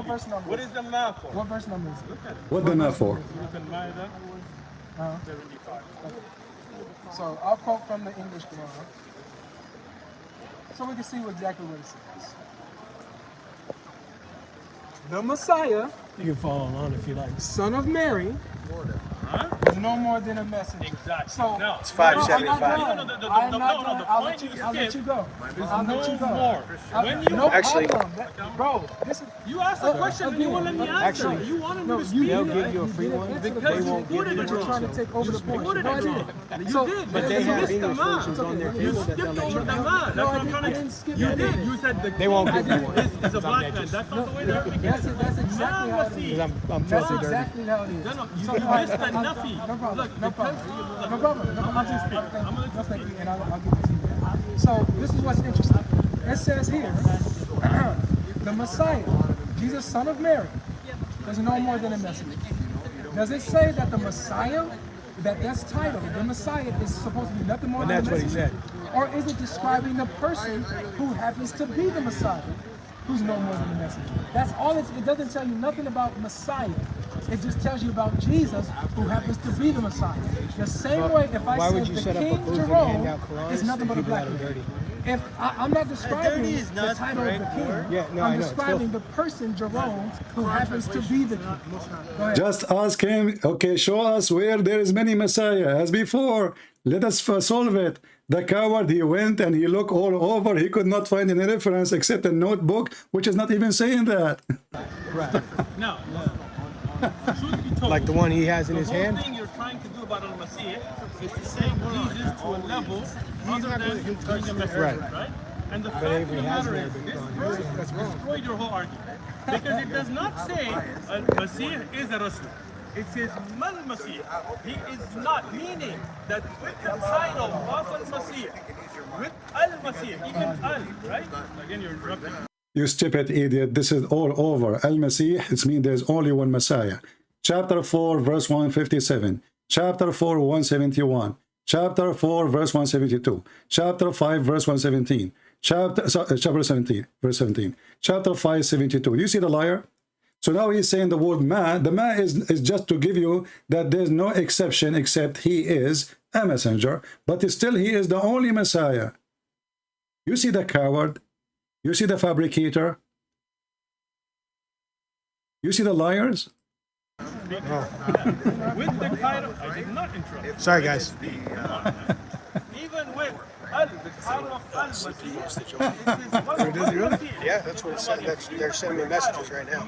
They're saying CP wants to join the call. this is the thing you're missing. It's going to be on the When you Skype. have CP ma wants to and talk. you're not even listening. Look at this. Like, see, you don't want to know the wants to truth. join If you are, you'd be listening to what I'm saying. They told you Christian Prince is here. All right. You think, Hey, type. what did I I say? What did I say? No, that's not what I said. What did I just say? What did I say? You said you heard everything I said. Tell me what I said. It's a lie. I said I heard your point. You did not hear my point. What was my point? Is that my point is that I'm elevating Jesus and that was weird. What did I just say? When you were, you missed it. You just said you heard it, and now you said you missed it. Johnny John, I did. No. When you see ma and illa for the Arabic speakers, this is where you take it up. You're not just giving information, you're restricting. When you say, if you said, I hope you really listen because you can learn something. Yeah, I always learn. I'm always open to learn. Hopefully you are too, though. I am too. So when you say Allah ilah, if you say Allah is God, right? That is like the statement you were trying to make, that the king is a black man, you're trying to explain. But when you say La ilaha illallah, that gives a different emphasis. You are saying that there is none that can be Allah. Then after that, no other thing can be put in. Nothing else can be a worship except Allah. There's a difference. It's called Slobul Hasab. Look it up, right? So when you have Ma Muhammadin, when you say Ma Muhammadin illa Rasul, right? That Muhammad is the messenger, the last of them. You're saying that the last messenger can only be the Prophet Muhammad sallallahu alaihi wasallam. You cannot say you're just describing Muhammad. You are giving information about others, that there's nobody else can be a messenger except this is the last of them, right? So when you say Mal Masih, the meaning is totally different. You're making nafi, that there is nothing else that can be given to Just tell him that the Christian Prince will join. Let us see what will happen. That's it. This explains. And not just that. I agree with you. No, it's not the point. The whole point is there. I'm not. I'm explaining the ayah with evidences, right? Masih. We're breaking down the ayah. So you want to break down the ayah? Break down the ayah. Go ahead. If you want to move to another book, you can do that. I have no problem. Break down the ayah. Go ahead. So very good. So what you're doing, man, we went on talking about nothing that matters. Nothing that has anything to do with the point and the argument that you're about to. Like, I'm going to listen. It's interesting. I appreciate this stuff. It's interesting to me, seriously, how you can go on for so long and say nothing about what I'm asking you and addressing the actual point. The point is that the verse that's being quoted is not telling you nothing about the Messiah. It's telling you about Jesus, who happens to be the Messiah. This is crazy. It's exactly like the statement. I heard you, and you're just flawed. It's okay. I'm gonna listen. It's okay. It's exactly like the statement saying that the king, Jerome, is not a black man. It's not the same. It's explaining Jerome. You're wrong.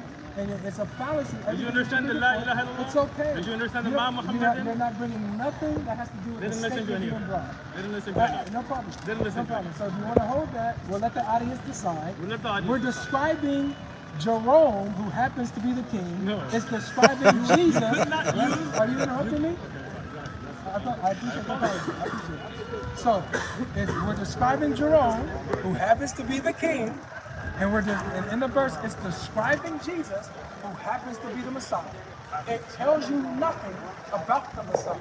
It doesn't say that the Messiah is supposed to be nothing but a messenger. It doesn't tell you that the Messiah is supposed to be only human. It don't tell you nothing. It doesn't tell you anything. It just tells you what about Jesus. So now, if you want to move on to another book, go ahead and bring it up. Let's address it. We're going to answer that first, Okay. and then we'll move on to the book. The first thing is, you know you're caught. That's why you're going in this circle, but it's okay. Look. When the Quran says Mal Masih, when you were talking about Messiah, you were talking about Jesus. Don't try to jump from the topic. And the Quran now clearly tells you, it didn't just say Al-Masih. This is really rude, bro. Like every time I'm speaking, you're cutting me off and stuff. I know you're so worried about your rude and stuff, but come on. Right? Mal Masih, when it says that, it does nothing. You don't understand what nothing is, so I'm trying to explain it to you, but you're not listening. You're just trying to review, right? It tells you that nothing more can be, no higher status, no non-human quality, none of that can be given to this. When it says Al-Masih here, it says Mal-Masih. Let me finish now. You're interrupting. Al-Masih. No, you're not. You're interrupting. Let me finish. Al-Masih. Al-Masih, when it says, if it was Al-Masih, Isa ibn Maryam who was Rasul, you should have said, this is saying that the Masih, Isa ibn Maryam, is a messenger. But it says, Mal-Masih, you cannot give to the Masih, Isa ibn Maryam. Jesus, of course. Has nothing to do with that Jesus. It does have. It clearly says, Mal-Masih. The Messiah, Jesus, son of Mary, is not has nothing to do with the title. It has to do with Jesus, the person. Are you telling me or am I telling you? We telling each other. No. When you were speaking, I don't know. I thought he will let me join the conversation so we can get him busted in 2 seconds. So now, when you have in Arabic nafi, and then you have Okay, guys, I think he will not let me join. So if you are in his channel, tell him to let him read chapter 3, verse number 45, where it says that the Messiah, his name is the Messiah. The Messiah is a person, his name is the Messiah. So if you are in his channel, tell him to make this potato read chapter 3, verse number 45. All right? And let us see how this potato will go in his rat house. it shows that cannot have anything else added. Meaning, when you have a Masih, Isa ibn Maryam, cannot be anything but a messenger. That gives you a khabar. That gives you khabar, news, right? With nothing for a Masih, now for Isa ibn Maryam, right? So you cannot say that no, some other Masih could be something different more than a human.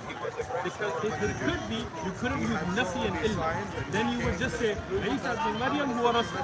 But when you use Nafi, that means nobody can be added into that. Nobody can be called al-Masih except, right? That is the point. It explains. Nobody can be called al-Masih except who is not a messenger. Oh, stop it. That's the Quran. Man Masih, Isa ibn Maryam illa Rasul. So when you have Nafi here, that means that. And I explained this to you, but you're not listening. When you say La ilaha illallah, Allah could have said Allah wal ilah. Allah, let me finish. It does. You're not understanding the linguistics, and that's why you're not getting the point, or you don't want to get the point. But that's fine. It's okay. Johnny John, no. So when you see Mal Masih, this is like saying La ilaha illallah. So now, when you say La ilaha illallah, and you say, well, what about another ilah that could be something different? It cannot be. The ilah can only be Allah. So Al-Masih can only be Rasul. It cannot be more or less. That is a criminal reading. That is not a criminal reading. That is according to the criminal reading. Just tell me what's Slob al-Hasan. Just like the footnote was a criminal reading. What's Slob al-Hasan? Criminal reading. Okay. Show me a tafsir or a hadith or an evidence that says different. That says what? That says that no, this does not mean that Masih is a Rasul. That's not my point. Now, let me give you how criminal you're reading is. What you're doing is that you're demonstrating that you don't understand the argument. I do understand the argument. Yeah, what you're doing is you have a script that you just one step. And that's why you can't go off the script. When you say Al-Masih, then again, like I hate to. Al-Masih who? Al-Masih Isa ibn Maryam. Thank you. So who's it talking about? If you were saying this would be for Jesus, when you have man before it. Very good. See, this is what you're missing, the man. This is nafi, then nothing else. Right? Illa Rasul, then you have to say that this means the explanation of Al-Masih and of Isa ibn Maryam, that he's a messenger. This is Ibn Abi Shaykh. I'm sorry, the son of... This is Ibn Abi Hatim. Ibn Abi Hatim? Yeah, Musnad from Ibn Abi Hatim. All right. It's a really great print too, Darul Ibn al-Jawzi. Okay. So now, here, when you have a hadith with the sanad, حدثنا أبو سعيد الأشعري عن وكيع عن سفيان عن منصور عن إبراهيم عن المسيح معناه الصديق. There you go. Take a picture. What's it say? Read it. حدثنا أبو سعيد الأشعري. Translate word for word, please. It was reported from Abu Sa'id al-Ashj, who reported from Waqi', who reported from Sufyan, from Mansoor, from Ibrahim, who's a Nakhai. Al-Masih al-Siddiq, right? The Masih. Translate. Translating, bro, listen. So I gave you the chain. Al-Masih has the meaning of those that are... No, it doesn't say those. It's not plural. It says Siddiq. Not those. Stop. Al-Masih. The Messiah. The Messiah is. Thank you. Honest, So right? thank you. Isnaduhu sahih. Problem. Okay. So Now- wait. Let's pause here because I love what you just said. But I had to catch you because what you tried to do is that you tried to say that this hadith is applying it to those is in the plural, multiple. No, it's not. It's talking about one person, one Messiah. It says the Messiah is honest. Hey, bro. Let me pull this my Quran out and go to. Oh, your hands are full too. Would it be possible for you to go to verse 3 or chapter 3, verse 45? In what? Where was he? I don't even know how this is. Ibrahim. So that's an opinion of No, scholar. it's a hadith. It's a hadith. It's an opinion This is where you lost again. It's chapter 3. It's chapter 3 right here, so we need verse 45. You're giving me Right there. It's not the field. This is when you have a maksur, mawquf, marfu'. These are called hadith. 345. 345. No, I'm listening. Go ahead. So when you say that this is a hadith, the statement of the senior tabi'un, the statement of Shihab, I explained this to you last time, and that of Rasulullah all the way to Allah. These are types of hadith.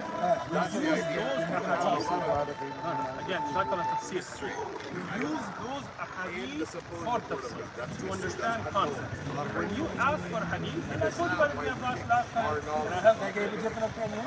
I gave an opinion. No, again, I explained this to you last time again. Al-Masih, because if we somehow didn't have conversation,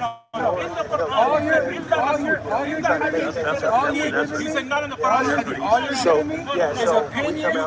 after opinion. So wait. What am I supposed to do? What am I supposed to do when scholars differ on what Messiah means? What do you mean? What does Ibn Abbas say? What does Ibn Abbas say? Remember what he said? Anointed with blessing, right? All right. No problem. What did this scholar just say?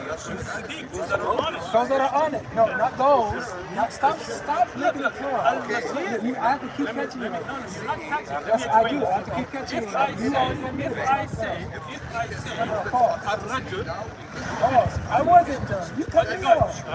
So this is what's interesting. When I bring you the when I ask you, bring the hadith, bring the Quran, what that says. CP wants you to read 345. Yeah. Because what's his name? Oh yeah, exactly. Right? This is gonna be interesting. Okay. This was interesting. I asked him to bring hadith explaining what Messiah means and the purpose of Messiah.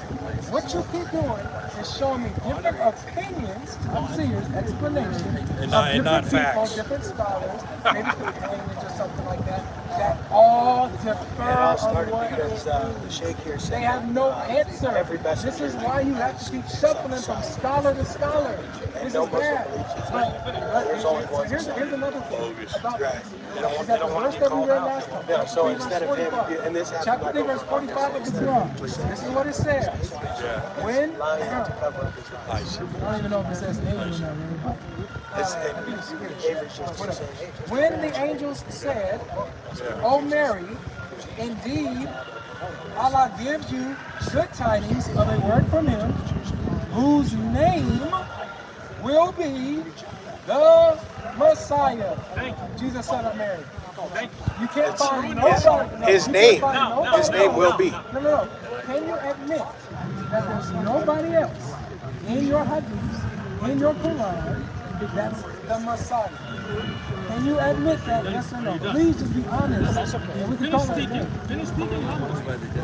Now, when you mention this verse, the other verse clarified your point. When you say He just read it, Johnny. Or Johnny. Right? Which is Isa ibn Maryam, right? So when the other ayah said he is nothing more than a messenger, it explained what Jesus, the Messiah, was nothing more than a messenger. Now, explain it. And you messed up your own point by bringing this ayah. Because this ayah shows Ismuhu al-Masih. So when he's given that ayah, and explained that Al-Masih is nothing more than a Rasul, the Quran explained it. Well, no, let me finish. When you say Al-Mustafa, Al-Nabi, Al-Rasul, when you say this, Al-Rasul, right? When you say the message, right? And you said Al-Rasul is the one that Risala is given to. Then you say that everybody who's a Rasul is given a Risala. You don't say, oh, it says Al, so it's only about the Prophet Muhammad sallallahu alaihi wasallam. No, that's not the way language works. Show me somebody else who's called the Messiah. Let me finish. Look, you spoke, I listened. I asked a direct question. Now, I asked a direct question. Listen, is anybody else in the Quran or the Hadith called the Messiah? Yes or no? Let me finish and I'll answer your question. I got you. Here's the mic. I got it. I take it. We'll drop it in a minute. Now, when you asked that question, I have shown you from the Quran first the meaning. No, you did. I did. And I'm not going to go back over it because everybody's seen it. Yes. Now, when the Hadith and the Sahaba, and this is Hadith, this is when you're saying the Quran Hadith, I'm showing you Hadith, you don't understand what a Hadith is. I've explained it 3 times, I'll explain it again. Both narrations, Marfu. It's a yes or no. Let me finish.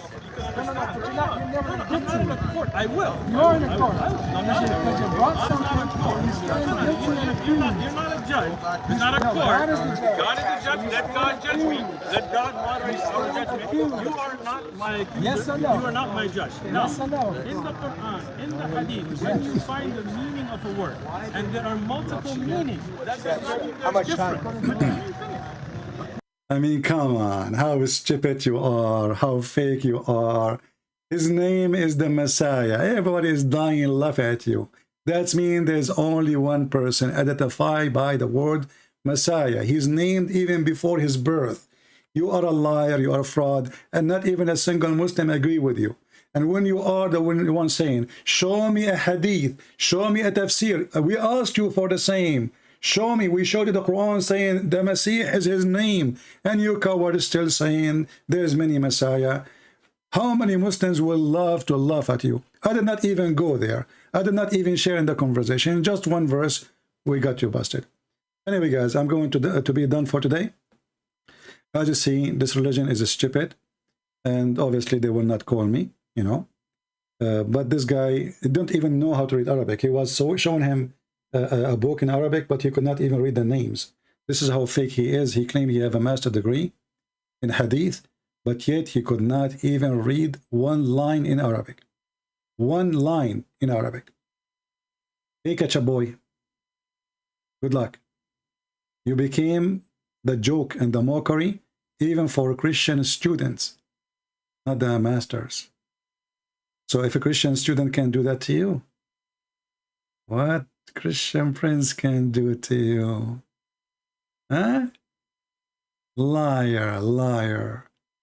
I wish they will like this brother. He will call right away. Let us see how Uthman will hide in his cave, and he will say, and talk to Christian prince. If you are a man, come here, okay? If you are, and he will say, Christian princes. Who is the princes? There's many Messiah. You coward, liar. Which book says that? Which sheikh says that? Every Muslim will laugh at you. Not a single Muslim will not end laughing at you. And not a single Muslim will agree that there is many Messiah. And this is my challenge to all the Muhammadan. If you can't find me one Muslim sheikh beside this fake sheikh saying there's many Messiah, I challenge you. The only one who say there's many Messiah is the Qaidiniya, which is not even Muslims, or, you know, followers of a Muslim cult. It's called Ahmad Mirza Ghulam. But even that one, he don't say there's many Messiah. He claimed that he is the Messiah. He just came back. What a shameful person you are. No dignity. Went back. In Arabic, the fi'l comes first. So if you're like, Ma, you idiot, is saying he is just a messenger. But what does have to do with being many Messiah or one Messiah? He is just a messenger. I mean, do you see the stupid coward? He just said he is just a messenger. But still, this is the Messiah. There's only one Messiah. Actually, if the Quran is saying that the Messiah is just a messenger, that means he meant many Messiah then. So the sentence will be wrong. If Allah, he says that the Messiah was nothing but a Messiah, and this will mean there's many Messiah. That's mean the rest of the verse is wrong, and the verse of the verse is stupid. Because there it says he is a messenger and his mother Mary.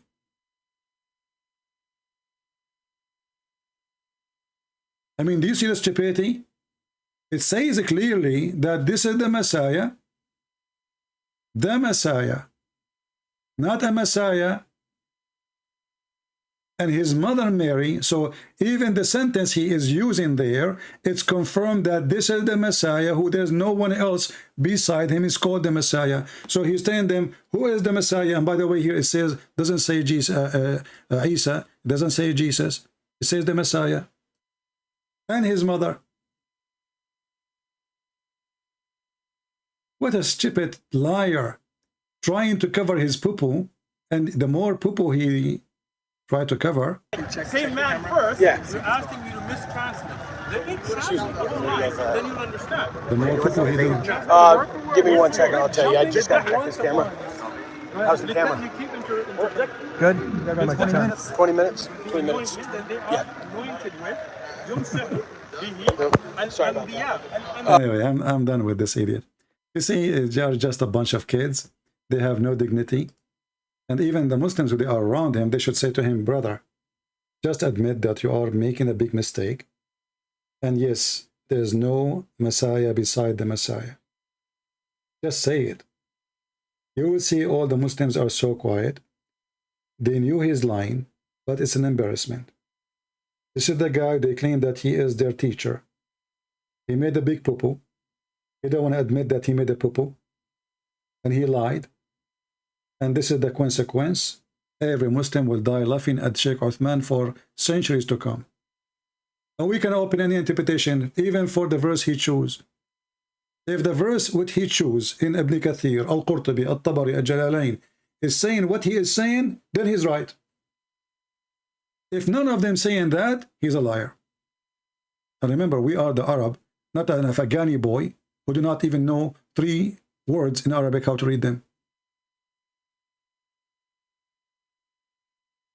There's only one Messiah. This is why the letter AL exists before the word, for it is a title and a name in the same time. So when the Quran says his name, and then our friend here, you see how many times I said, be consistent with your question and keep forcing the question. So he asked him the question, but he did not force it. Show me one person in the Quran or in the Hadith. He is the Messiah and he is not Jesus. There's 2 Messiah in Islam. One is the true Messiah and the one is the false Messiah. So the false Messiah not to be counted. He's a false Messiah. This is his name. His name is Dajjal. And the reason there's a false Messiah, because simply there's only one Messiah.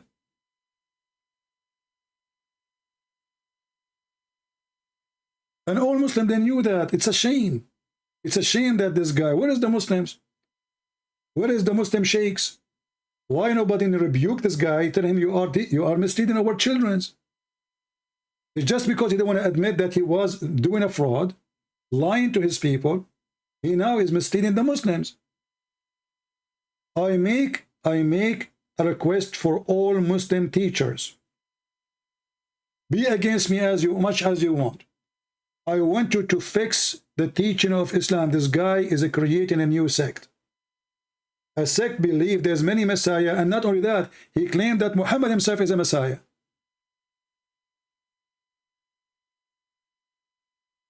How you Muslims even accept such a thing?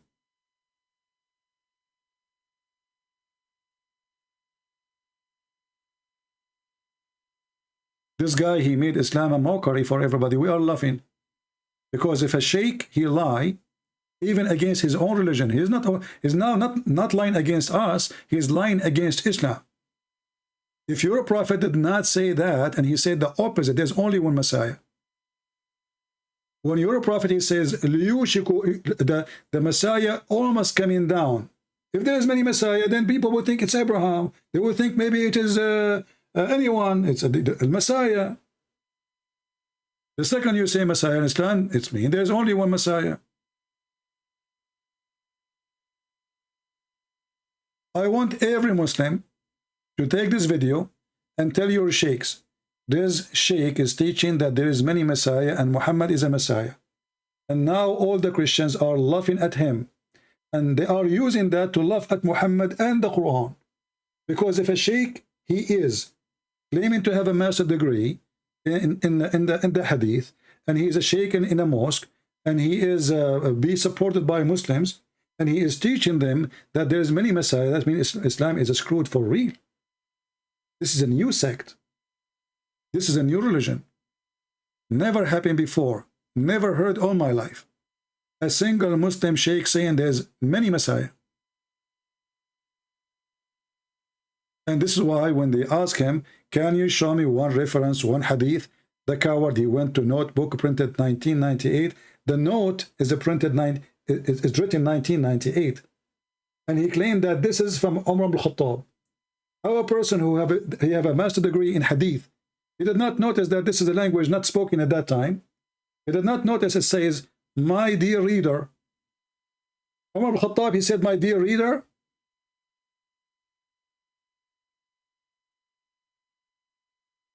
Umar ibn Khattab, he says, in our world today. I mean, what the heck? This is a note speaking about how Islam is advanced supposedly before, way before the other civilization. But the same page, by the way, teaching about how to beat Christians. You see how advanced it is? How to beat Christians. Coward. No shame, no dignity, no loyalty even to the religion. They worship themselves.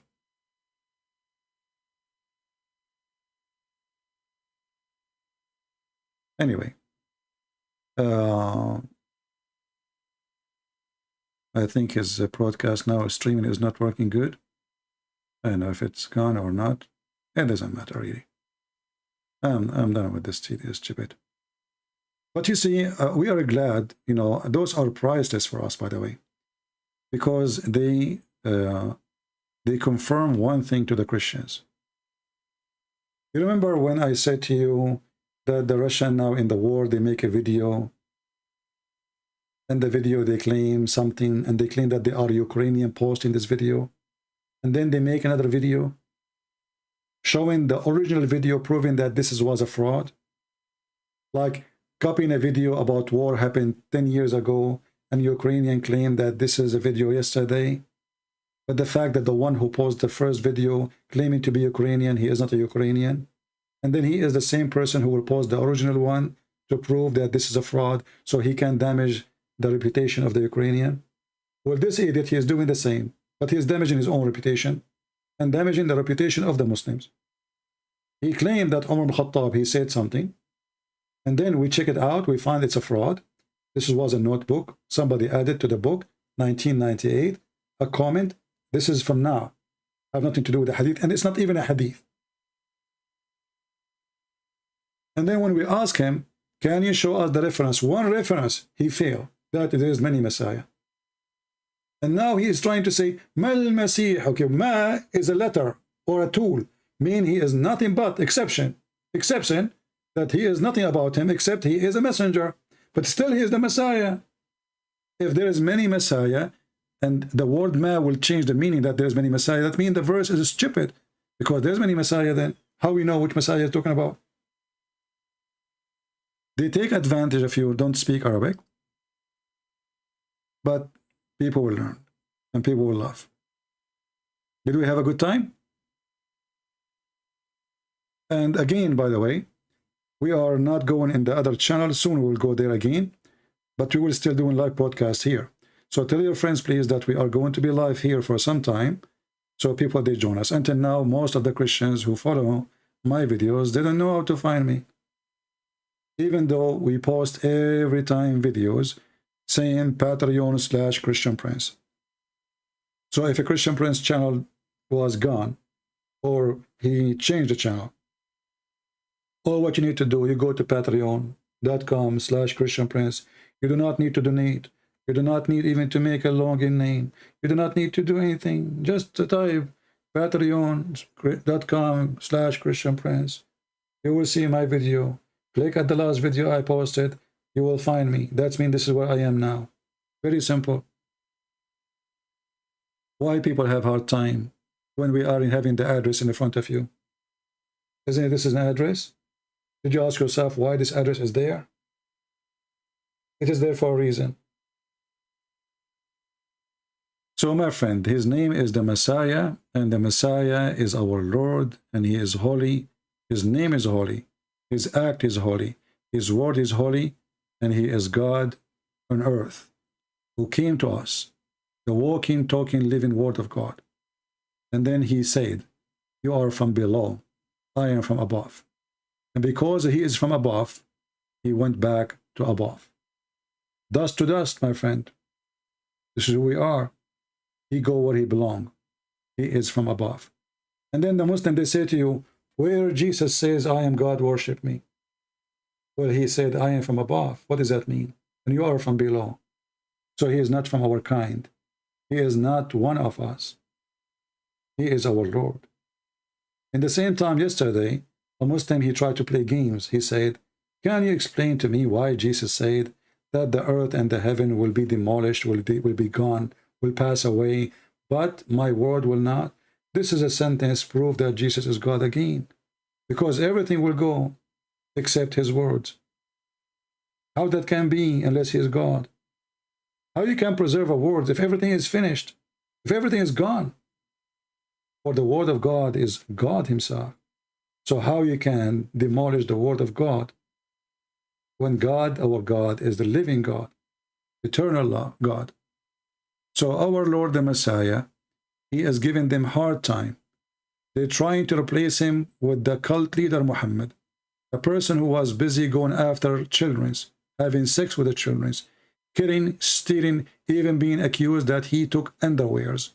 He'd been accused by his followers to be a thief. He himself, he flirted with his own son wife. The zero ethic prophet, and the zero ethic prophet. How in the world even this can be a prophet when all his prophecies become false?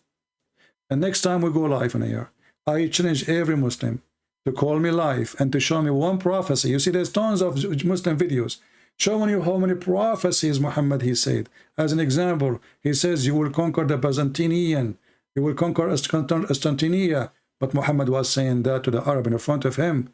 And the proof of that, he said stay away from the Turk as long as they don't fight you. And he claimed that the Turkish are Gog and Magog people. But the fact what happened, Muhammad himself, he went to attack Constantinople. After he said that, and he failed. He failed in Tabuk. He came back, shish kebab, hummus. He could not do it. So Muhammad, he made a false promise. And then when the Turk, they conquered Constantinople, the Muslim, they claim this was his prophecy. When the Muhammad was talking, he was speaking to the Arab and to those who are in front of him. Every single prophecy Muhammad said is proven to be false. Next time we go live on air, we encourage every single Muslim to call us. And this is the challenge for you. You can bring your ketchup boy with you. Show me one prophecy come to be true. And by the way, if there's one prophecy that did not come true, Muhammad is a fraud. Because it doesn't matter, one lie, two lies, three lies. Prophet is a prophet always, not part-time prophet. One lie is enough to prove Muhammad is a fraud. Just one. And we have millions of them.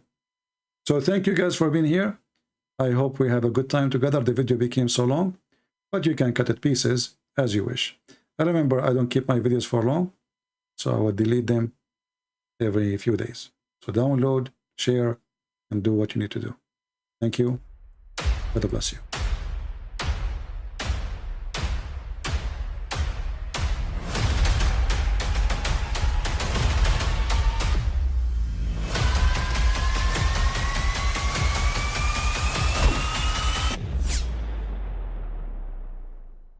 But I mean, again, he doesn't know who Gabriel is, right? Because he didn't come from an Abrahamic faith. The people of Mecca were pagan. Quran is mentioned, if this book was from other than God, they would have found in it many contradictions. If a book is without contradictions, that has no bearing on whether it comes from God or not. I've had phone books that are inerrant, but I certainly don't think God gave them. That we believe without understanding. The brother asked a very important question, that most of the scholars say that listening to music, watching movies, and most of the television programs, they're haram. So how can we have fun? Let me tell you, brother, at the outset that having fun is permitted in Islam as long as the fun is halal fun.